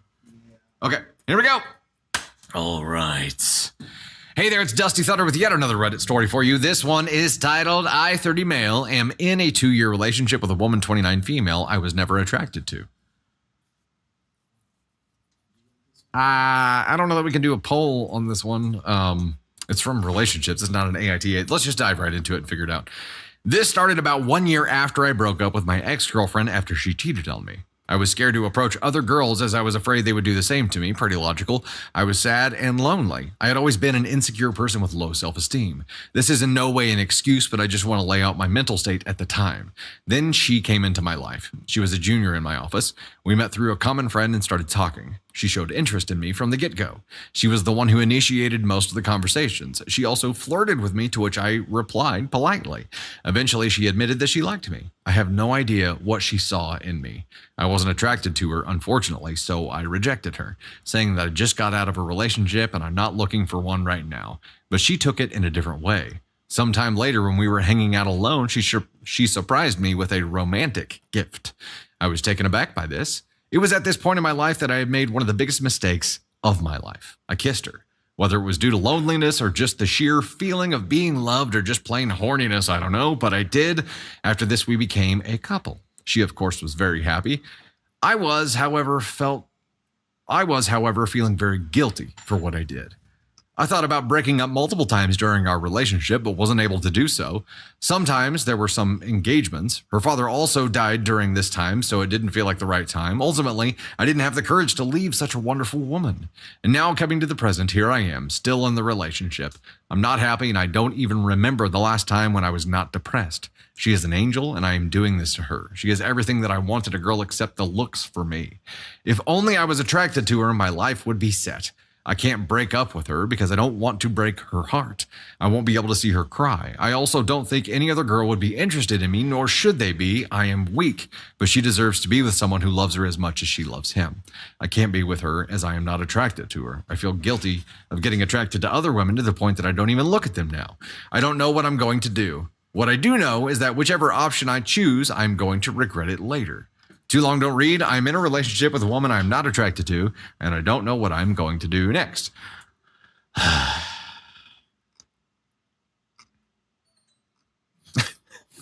Bro, fucking backbone.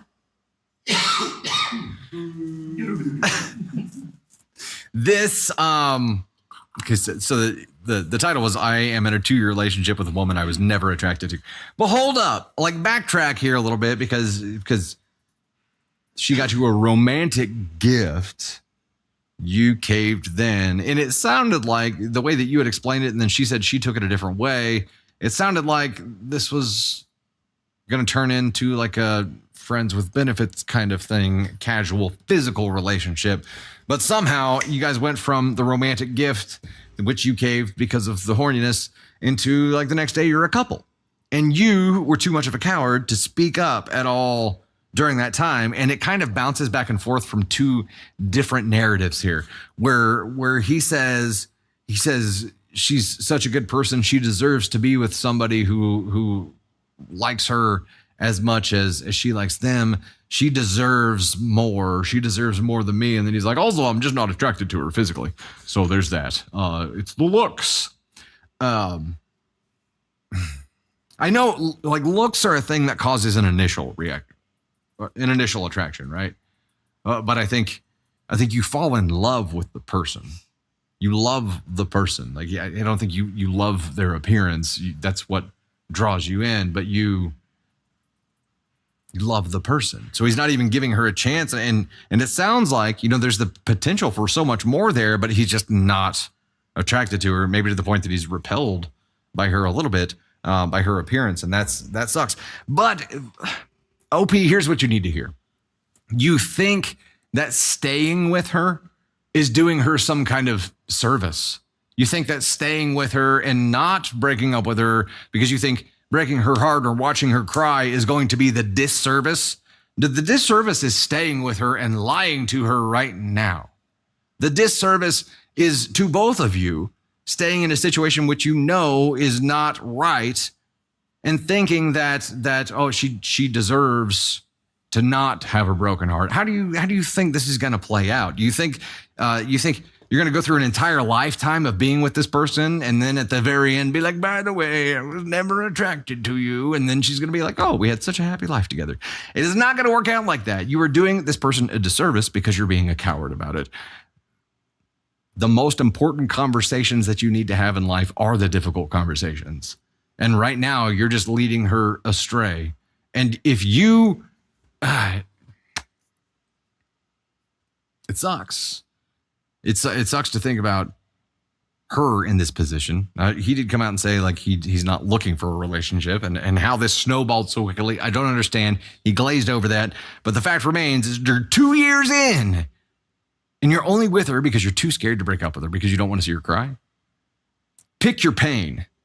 Right now, you are choosing a decent amount of pain every fucking day for the rest of your life rather than the 30 minutes of pain of seeing her cry. Or an hour, whatever it is. Short term, more pain, get it over with.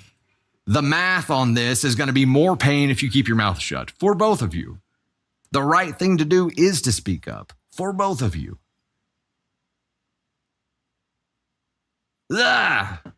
Candy Thunder, this type of person grosses me out. It does. It's just disgusting.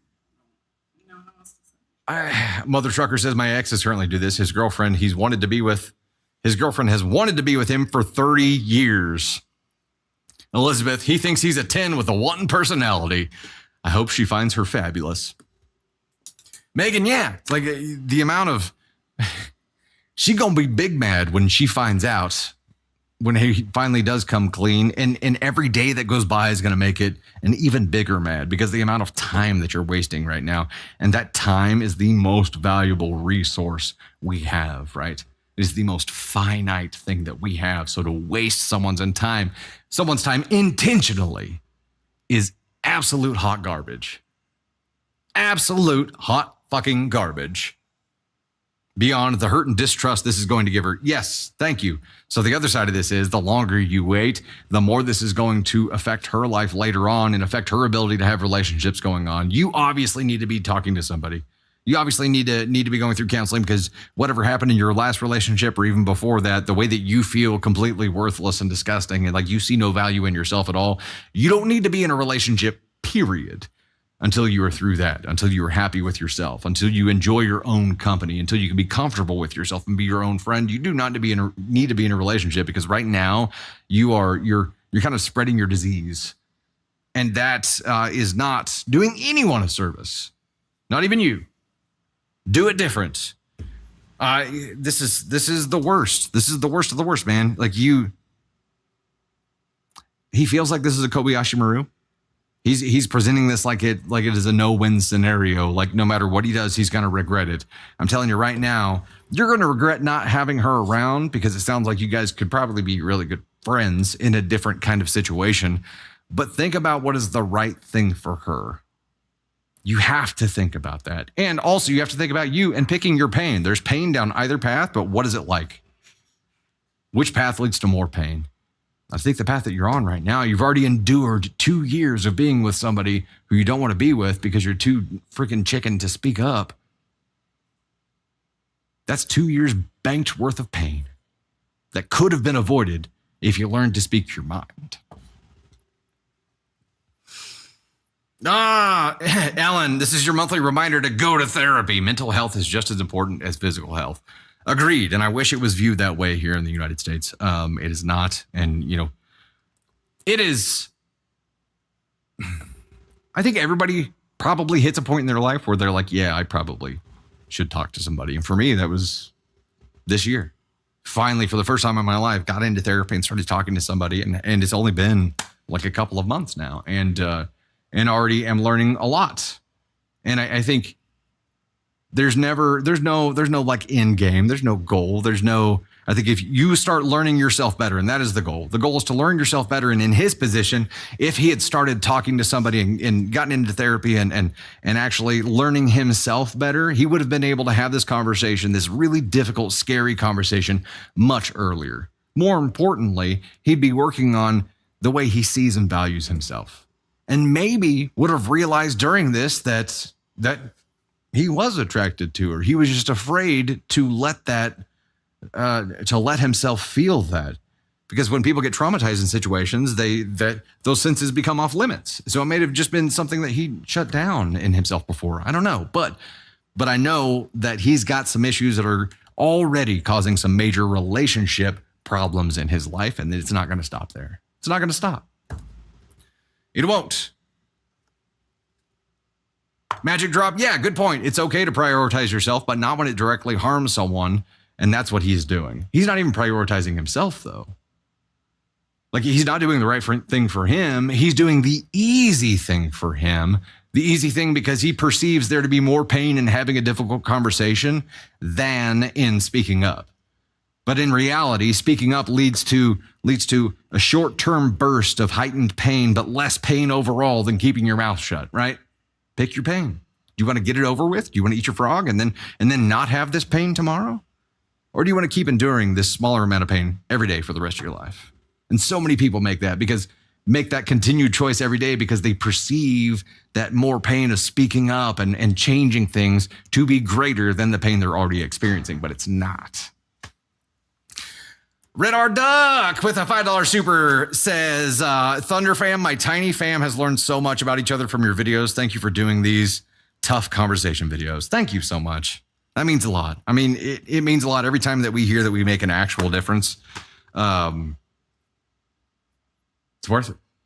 Juice is worth the squeeze, as Tater would say.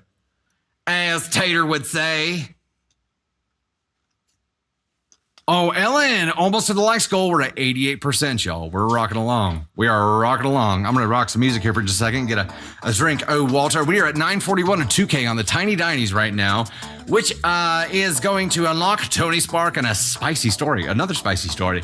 He says this is a really good spicy story, too.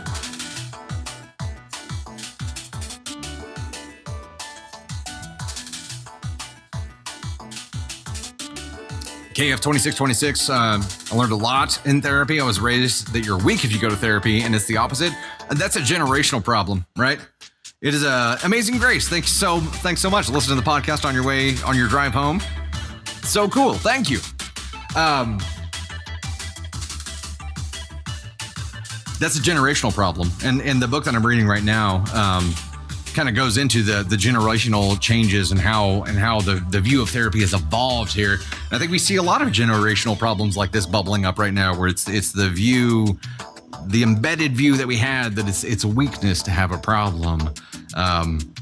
It's common. It's really common. It keeps a lot of people out of there, and a lot of people do alternative methods like yoga or meditation or even martial arts. They get into a lot of different controlled kind of physical activities, which do help. Those things, those rhythmic things, get you more in touch with your body. Those do help process a lot of these things good too. So a lot of them work really well doing them hand in hand. And I haven't started on that phase of it, but I'd like to. What's up, Twinkle says? All right. Sorry, for my break, I just kept talking. Tony Sparks holding up the next sign at me.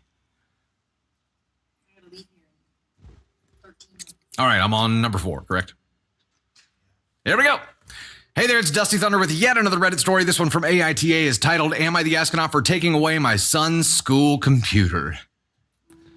Oof. There's a timely topic for it being school time right now. Let's start a poll on this. I mean, anymore they don't have textbooks or anything, right? Poll has begun, by the way. TikTok, upper left-hand side, YouTube. Please vote through comments here. They don't use textbooks or anything anymore. They bring home their Chromebook from school, and that's what they use for darn near everything that they're doing. So, it's like taking away your kid's school books. Now, I'm assuming that your kid probably did something he shouldn't have done on this school computer, and that hell, I don't know. I'm sure there's something here. I'm going 3 because I just don't know. It's probably an NTA though. Just guessing.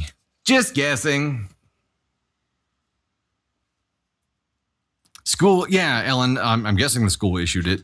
His school computer, and most of them do issue like school computers now. All of our kiddos have. Well, not Navy, and not Caden because he's out of school, but the 3 teens, they have school issued computers. 34% went ASCON 2 on this. Wow. Navy has a princess issued computer. Navy has a toy, a little toy Disney princess computer That she gets out when she does work on it. Yeah, we work. It's great. Yeah. Also, if you unplug a keyboard, like a tactile one, and hand it to her, she, especially when she was little, she would beat the hell out of those things and really likes the texture and the reaction of it. She hasn't done that in a while. She does like to play the piano though. And the way she plays the piano, my piano is just beating the hell out of it. Beating the hooey out of it. All right, here we go. Throwaway account. My 48 male son, Anthony, 14 male, was given a computer by his school for schoolwork. All right, so he's 14. It was provided by the school. They're supposed to have it with them at all times, which is where the problem lies. My son was at a basketball game and was 15 minutes late past curfew a couple days ago, so my original plan was to not let him go anywhere for the rest of the week other than to school him back. However, he argued with me that it was only 15 minutes. My wife chimed in, saying that the game went into overtime and they weren't allowed to leave until it was over. It was a school function. I said he could have messaged me, but she reminded me that I took his phone already. He got in trouble for backtalking me earlier this week. I told her to quit defending him, and then Anthony started arguing with me, telling me I was overreacting. I got sick of his behavior and grounded him. All right, I'm throwing a red flag right now because when you're parenting against each other, like in front of your child, that's going to make things really, really difficult for you.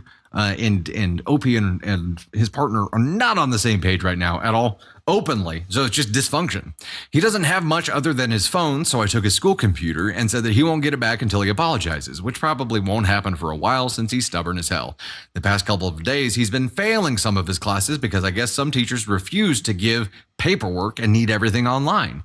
He begged for it back and I said no, that it's his own fault he's failing because he backtalked me, so now he has no computer to use. The school actually called us in for a meeting because they said that I was restricting my son's education by not letting him use his computer, but after some back and forth, his teachers now have to make him paper copies so he can get back on track. I told them not to exempt him from anything so he doesn't get rewarded for bad behavior. My wife is mad at me and says that she's considering separating for a while because I treat Anthony poorly. I talked to my mom, who told me that we were both wrong, but I was worse. Now I'm wondering if I was the asshole. Hold up. Your own mom said you're both assholes, but you're the bigger asshole? Hey, just a moment to give mom a round of applause here. I called my mom to lead to, she said that my wife was wrong and I was right, and that's exactly how it should be done, but good on you, Mom. Mom, throwing the green flag for you if it doesn't freeze up on the screen. It is a flag. There it goes. Here it goes. It was a flag just stuck like this. A little frozen. You get the green flag, Mama. All right, top comment on this one. YTA. My guess is when he gets bad grades, he's also going to be in trouble, despite the fact that you're forcing him into these bad grades. But let's break this down. Your kid backtalked you, Sorry. Your kid talked back to you, so you took his phone. Okay, that could be fair. Then he went to a school function that ran late and wasn't allowed to leave early, which is sus to me, by the way. He couldn't text you because, again, you took his phone, so he was a bit late getting home. Then you chew him out for being late and having already gotten in trouble for backtalking. He can't really defend himself, so your wife, your partner, fills in the gaps. Instead of realizing that this was pretty much your fault, you jumped down her throat, took his source of education, and are now wondering why she says you treat him badly? Do you see how unreasonable you sound here? You sound like a guy who demands respect from your subordinates. Your family should never be subordinate, my guy, but don't give them much respect. You demand an apology from your son, but I bet you won't apologize to him for creating this entire mess. Some comments by OP. I'm sorry you consider parenting to be abuse. Oh, Jesus.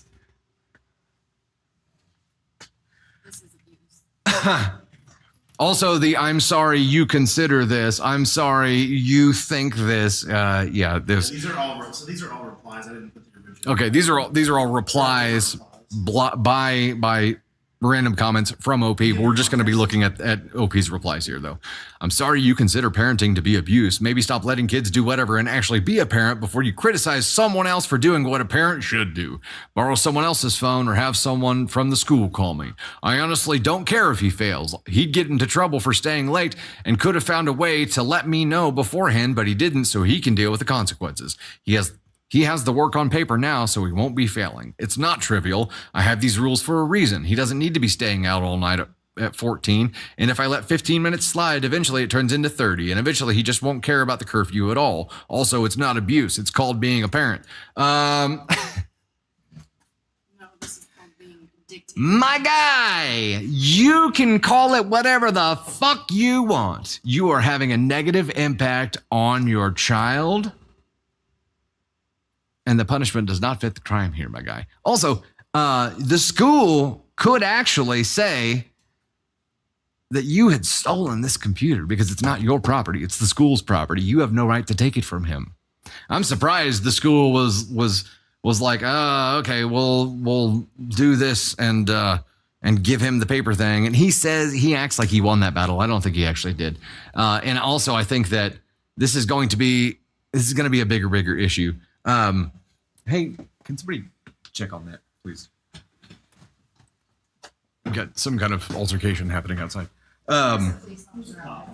Yeah, I understand. It's like, Candy Thunder, you do not need to be the one marching out there. I understand there's a police officer out there. Once again,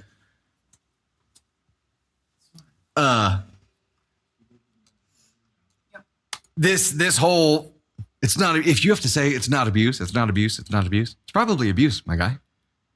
I'm stealing the my guy thing from that commenter because I'm just running it home here.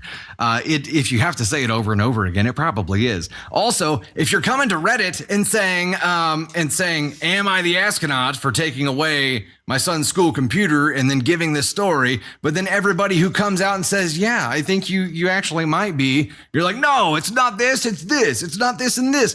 So what the hell are you doing here, man? If you are only here looking for validation, if you're not going to be open-minded enough to hear that you're wrong and actually improve as a human fucking being, then what are you doing here? No one's validating you here. Nobody. You are having a negative impact on your son's life. You are overreacting. You are being too strict on everything here. And you have to understand that you're making it, your game is to make things more difficult at every turn for people.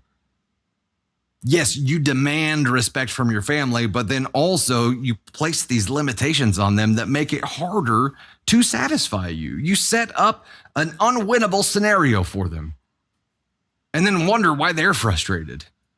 How the hell does your son feel here? He's like, there's no way to win. So even your wife, dealing with a person like this, they look at it as an unwinnable scenario. There's no point because there's no way to make them happy. All you can hope to do is survive from day to day. And here she's looking to separate because you treat him badly. I'm going to go out on a limb and say that there was more to that conversation, but that's the one thing that he pulled out of it. Angel says Candy Thunder's 5 foot tall, but 10 feet in attitude, which is accurate. She's got some tall shoes on. Well, she's a little chicken hawk. What are your thoughts on this, Candy Thunder? No, Jump right up. I have to leave in like 3 minutes, but the only thing I want to say that this is, I think the wife jumped in because this is abuse and she can't take her child being treated like this anymore because he won't.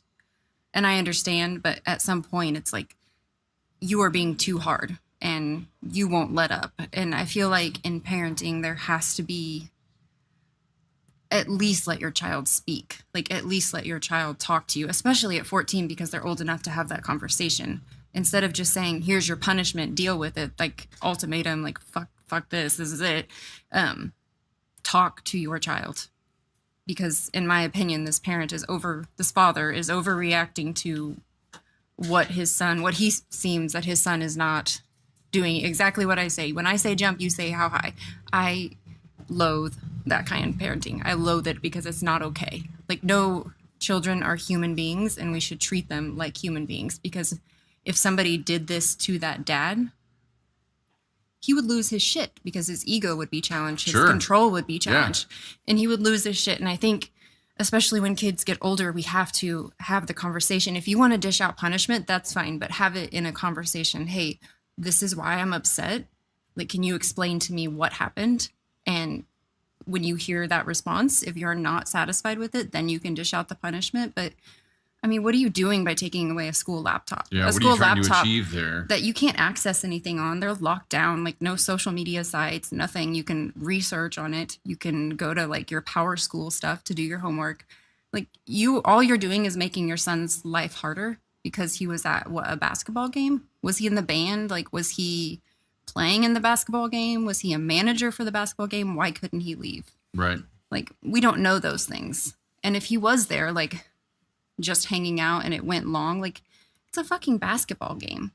Like, I mean, you already took away his phone and now I don't know. I don't agree with this kind of like dictator parenting. I feel like, especially as your child gets older, you have to treat them like human beings and not just because I said so. Like, they have to understand why it's happening and why you're saying what you're saying.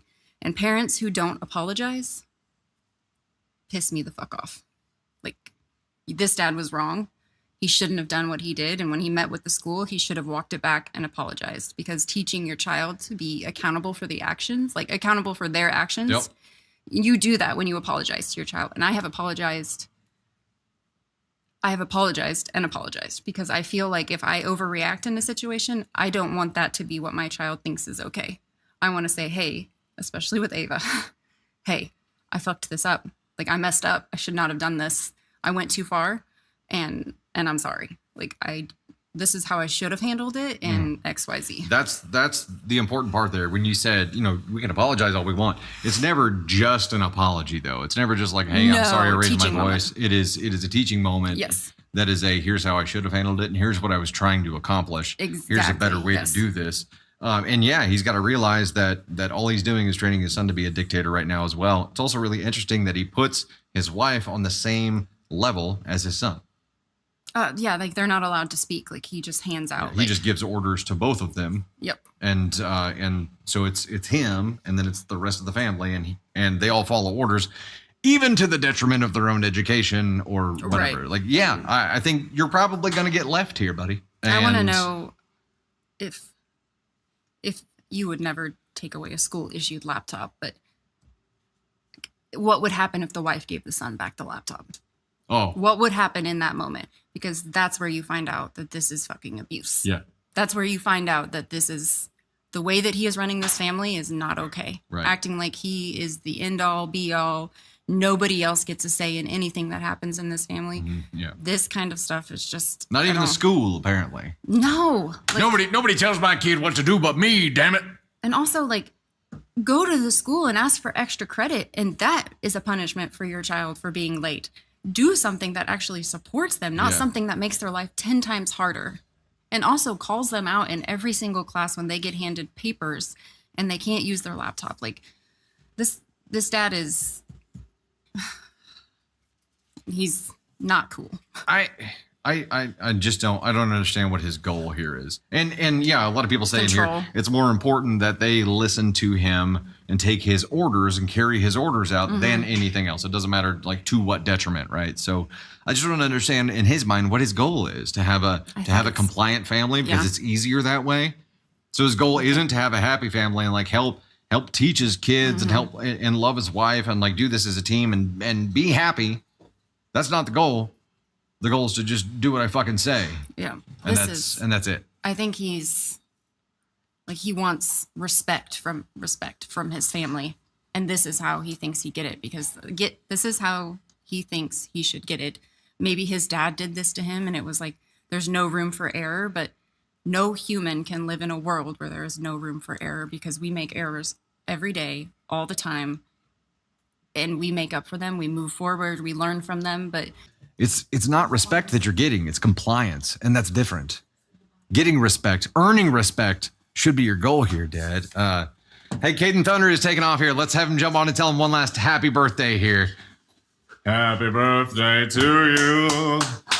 I don't know about you, but he's feeling 22. I opened the freezer and Hot Pockets. Goodbye. Hot Pockets fell out of the freezer. We've got an abundance of beans and Hot Pockets. Classic. Love you, dude. Love you too. Happy birthday. Thank you. Talk to you later. Alrighty. All right. Bye, kiddo. Kiddo. 22-year-old kiddo.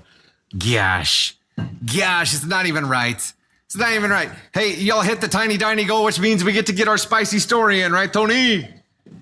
Yeah, we do. Can I get a rescue on these gifted names? We're gonna get some music rocking here. We're gonna go long, ladies and gents. We're going long till we can read this tiny diny story. This spicy story. Navy Thunder's gonna be here for VIP? Hell yeah. In no particular order here, we have Bailey Chapman, E. Tate Johnson, A.K. Mary, M.J. Newcomb, Rayu Cochina, Melanie J. Brittany, 5501, TLS Journey, Turn 2010, Meg's World. We've got Quine, JDAAQJ, Steph JB, Anise Boone, Crystal Stockman, Amanda Starr, Mama Silver, Tony Spark, Taraya Bean, NA414, Darcy LC, Crystal Williams, Janice C, Christy Lynn, Doroshko, Geeky Fane, Elise Kutch, Candy Thunder. We've got Dragon Lady, Jennifer Jago, Twisted Voodoo, Emmeline Williams for life, Alicia Suver, Sherry Sosa, Candy CLKB, Mela Oso, Olivia and Sons, The Real RP2, Sexy Goddess 101, Lee Burke, Alexis Nicole, Amanda Flo, Railbrod Zuba, Diane Sheehan, Scent _ Twinkle Saz, and Celtic Rose. Thank you so much. Celtic? Is there a right way to say that? All right, I'm going to set up a Just Because now to take us out.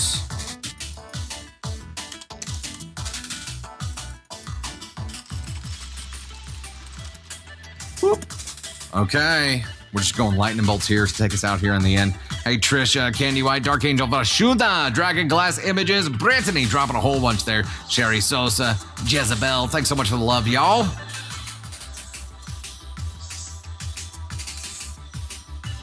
Weird. Mystic Leslie, in reference to the last story, said, I knew someone who treated his son like this, and it was because he was jealous of him, because his son was more popular and athletic than he was at that age, and felt that attention would ruin him.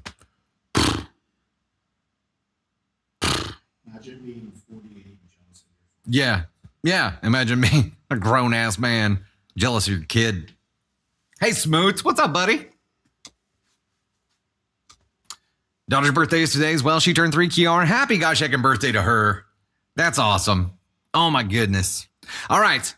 We are into Spicy Reward Story number 2. It is a spicy number 2. See? Look at that. Would you look at it? Hey there, it's Dusty Thunder here with another Reddit story for you. We got another one of these. Spicy story. Get your glass of milk ready to wash this one down. Title of this one is, Am I the Astronaut for telling my sister's fiance that she is infertile? Oh, shit. All right, let's do a poll.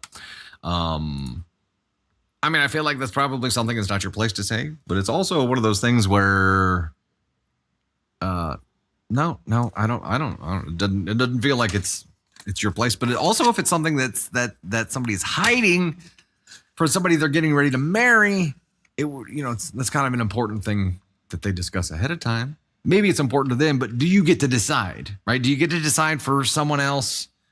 It could be an ESH. Yeah. You know what? I'm going ESH. Maybe for the first time ever, I'm going to guess ESH. We'll see. Elizabeth dropping 347. Jezebel, Queen Tink, Merm. Queen Tink again there. Merm again there. Jezebel again there. Janice 2014. Carrie Wilson. Diane. Deanna Peters. Glenn. Zool. Queen Flaherty. Ghost Girl. Carrie Wilson. Crystal Reyna. Trisha Nest. Candy White. You guys are awesome. Sarah Barracuda. It's just a fun name. Sarah Barracuda. Taylor, just watching one of your videos. I didn't realize you were live. Yeah, we go live Sunday nights, starting at 9 p.m. Central, 9 to 11, and then Wednesday afternoons, 3 p.m. Central to 5 p.m. Central. We're going long here because we just hit a goal and unlocked a story. Heck yeah, 27% win ESH. That is the winning percentage here. We shall see. Yoko, you too. Yeah, see, I never remember ESH until someone mentions it. I'm like, oh yeah. All right, here we go. I will try. You know what? I discovered or thought about this just a little bit ago during the stream. I say, all right, here we go. I'm like, crap, I have like a Dak Prescott like opening to each one of my stories. I got to find something different. Angel, no hate, but I got to find something different. I will try to keep this as simple as possible. My 26 male sister, Emma 29 female, was very sick in high school. Her choice was either to die young or to be able to conceive children. It was a hard decision for her, and she doesn't like to talk about it. She's been dating Adam, 29 male, for about 6 years, and he is really nice. The whole family loves him. He proposed to her last year, and they were planning to marry in March of next year, but here's the problem. Adam really wants kids. He always plays around with our little cousins at family events and talks about what he wants to do and teach his future children. We always thought that they were just going to be adopting, so he never brought it up. But since the engagement, I have noticed that he always talks about them as their children, as in biological. Just because he says they're kids doesn't mean that it's biological, right? I don't know how to explain it, but it didn't seem like they were going to adopt a child. Okay, there's some context clues. Didn't seem like it. After thinking about it for a while, I decided to talk with Emma about it. I asked her out and gently brought up the topic. She did seem a bit angry about my mentioning it, but explained to me that Adam treats adoption the same as giving birth and that he is happy all the same. It sounded believable, but I know my sister, she was lying.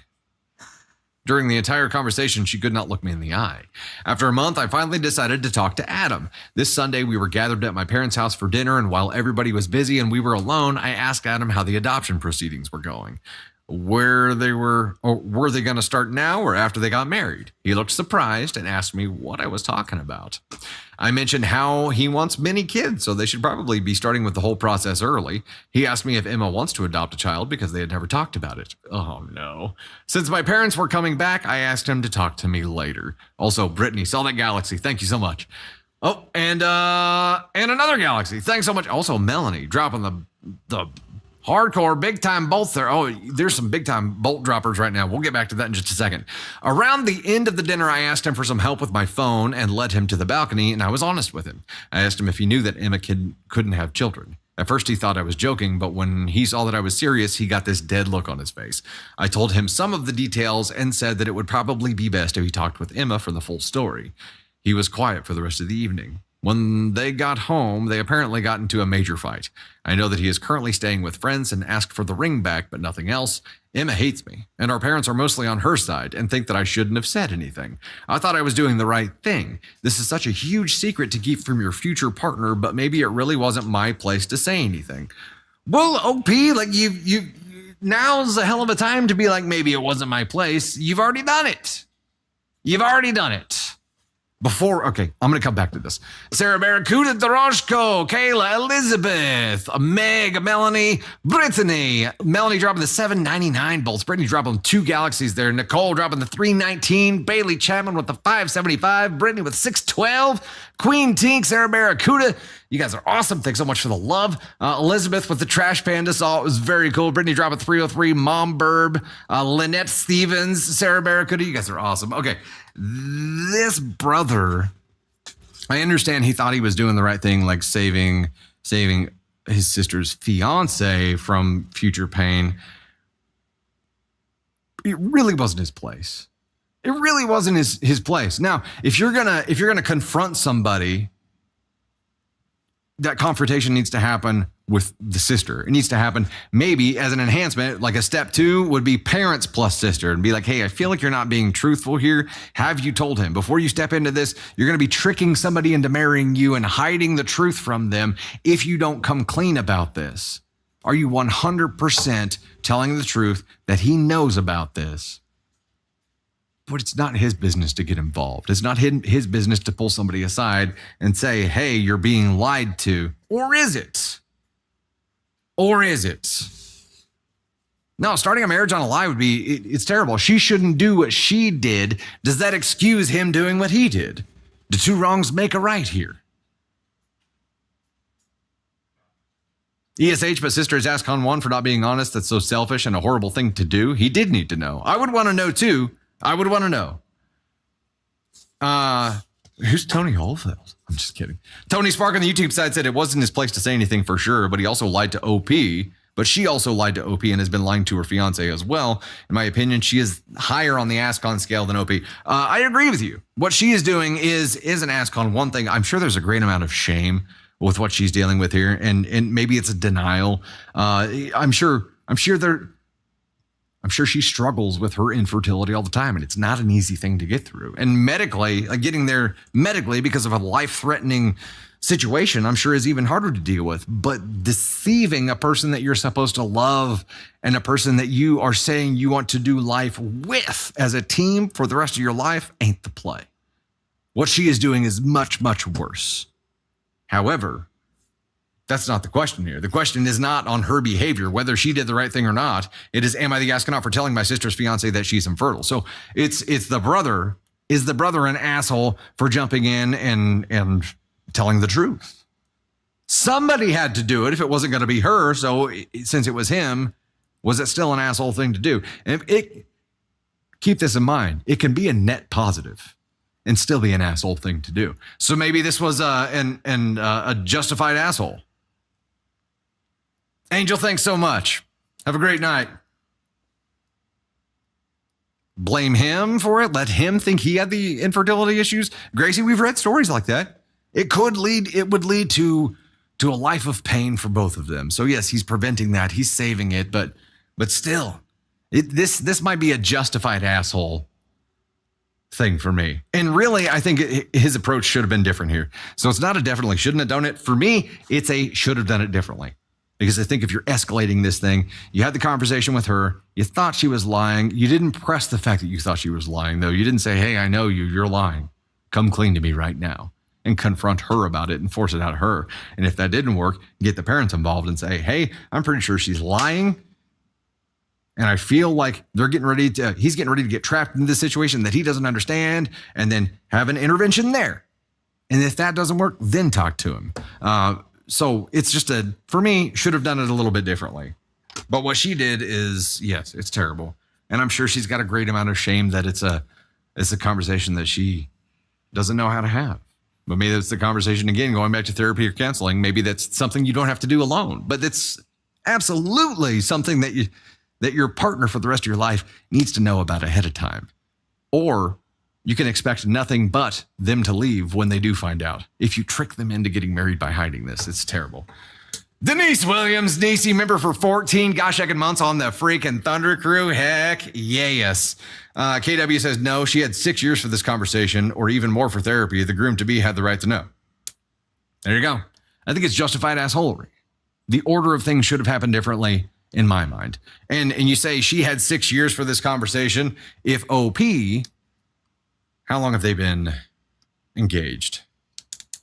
He proposed to her last year. So OP has had a year to have these confrontations here too. The time, I don't feel like time is a big issue. She's a bigger asshole for holding on to it for that long. Yes, no doubt. No doubt. I don't think OP isn't an asshole, but it's a justified asshole. And if there were other options to play this out a different way, that would have been less of an intrusion or less of an asshole move on OP's part. Aof says, you never reveal medical info unless it's life-threatening for the person you can tell. So this gets complicated on many levels, right? But again, if he had pressed sister for this and said, I know you're lying, and then gotten the parents involved, I think it would have been, all of that could have been avoided here as well. If anything, you let the parents have an intervention with him there, or the both of them there, or you're there with parents and with the two of them and say, we're going to air this out right now and make sure everybody's on the same page and starting this marriage off on the right foot. It's tricky. It is tricky. It's something that, if I were in that position, I'd have to think long and hard about the right way to approach it, because you certainly don't want to go through burning every bridge you have there too. So yeah, you're right, Holly. It is an ESH. It is just varying degrees of suckery. She was definitely an ask on 1. He's a 3. Should have done it differently. You know what? I'm downgrading to a 4. Could have done it differently. Because it was still relevant. It just needed to happen differently. But it is an ESH. Yeah. And you know what? We're gonna get Tony Spark up here. You want to give some feedback on this? You want to give further feedback, Tony, or we just want to come up and hang out for a minute while we take us out? Ladies and gentlemen, you know him. You love him. He's the Tony Jabroni Spark. Ladies and gentlemen, Tony Spark.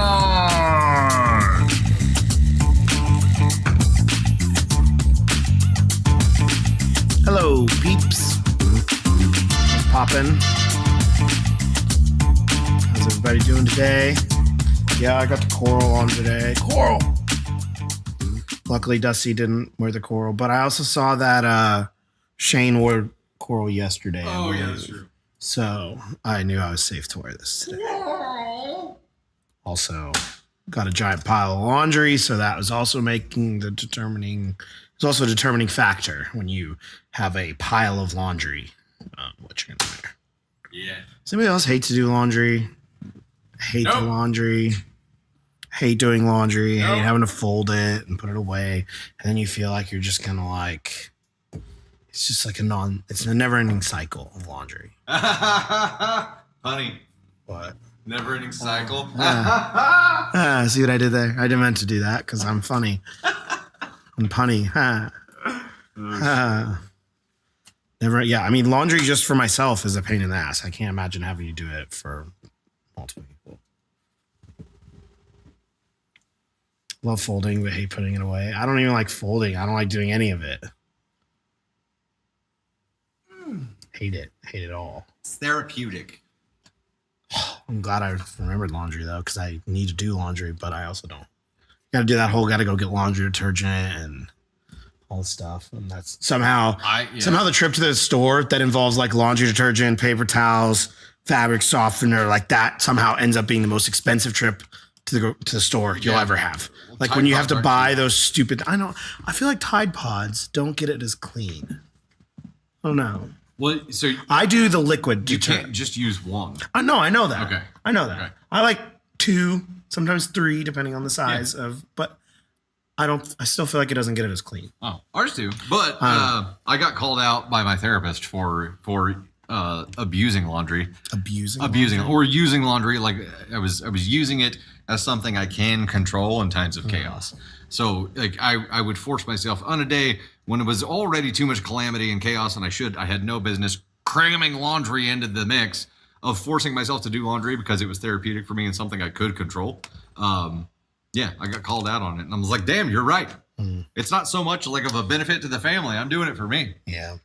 I don't do laundry for the benefit of anyone. You do it for the benefit of I do use no liquid. one. I don't like the Tide Pods. Elise said they've run. You never had like where they get stuck to the clothes and they leave the like thing on there. That's happened. But we also use like the free scent, like no scent, no anything in them. Like and they're different. I like the scent. Ever since COVID candy knows. Do you use fabric softener? We can't do. We use unscented fabric softener too. Everything's unscented. Apparently, I didn't know that people don't use fabric softener. And when I tell people that I use fabric softener, they're like, "Whoa, you use fabric softener?" I didn't know that was not a thing. I just thought with laundry, like you use detergent and you use fabric softener. I always thought that was just a thing. I'm with you there. And It feels like without softener, your clothes would come out of the dryer like already all wrinkly. Yeah.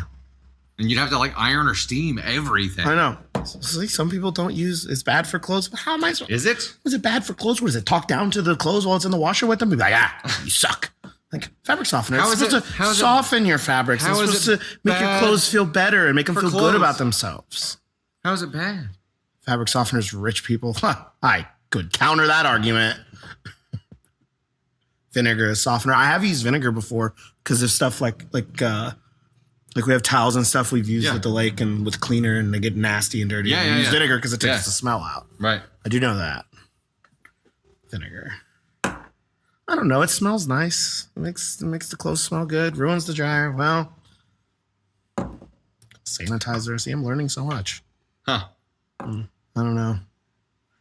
Oh, what's my username? That's a good idea. My username is @TonySpark_, and you guys should all follow me to see me and my ruined clothes by fabric softener on @TonySpark_.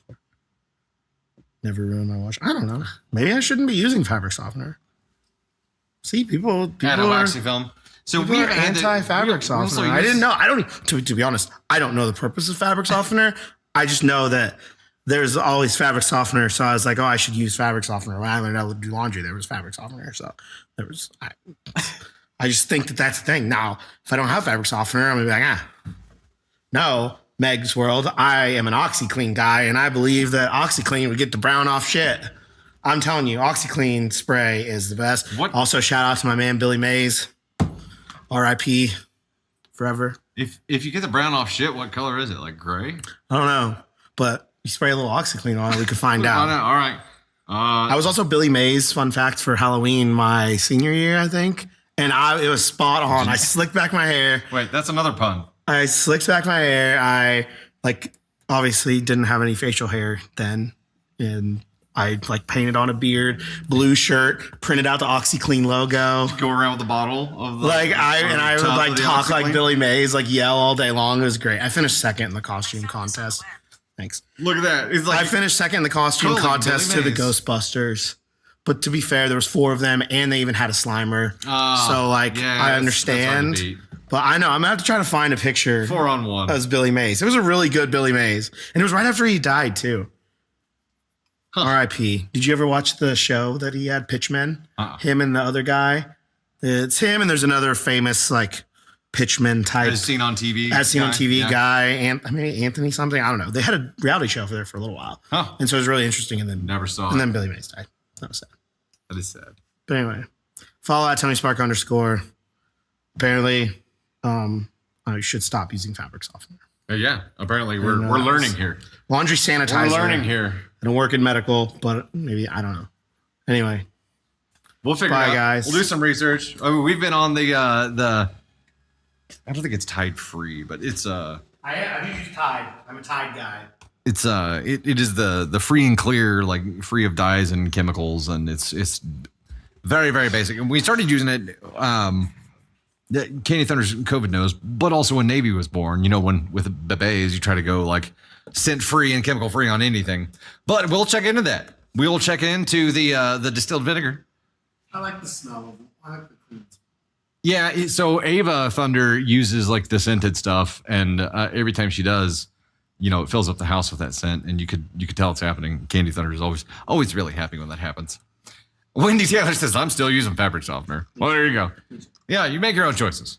Make your own choices. Can you put vinegar where you put the fabric softener? Probably, because it just holds a liquid.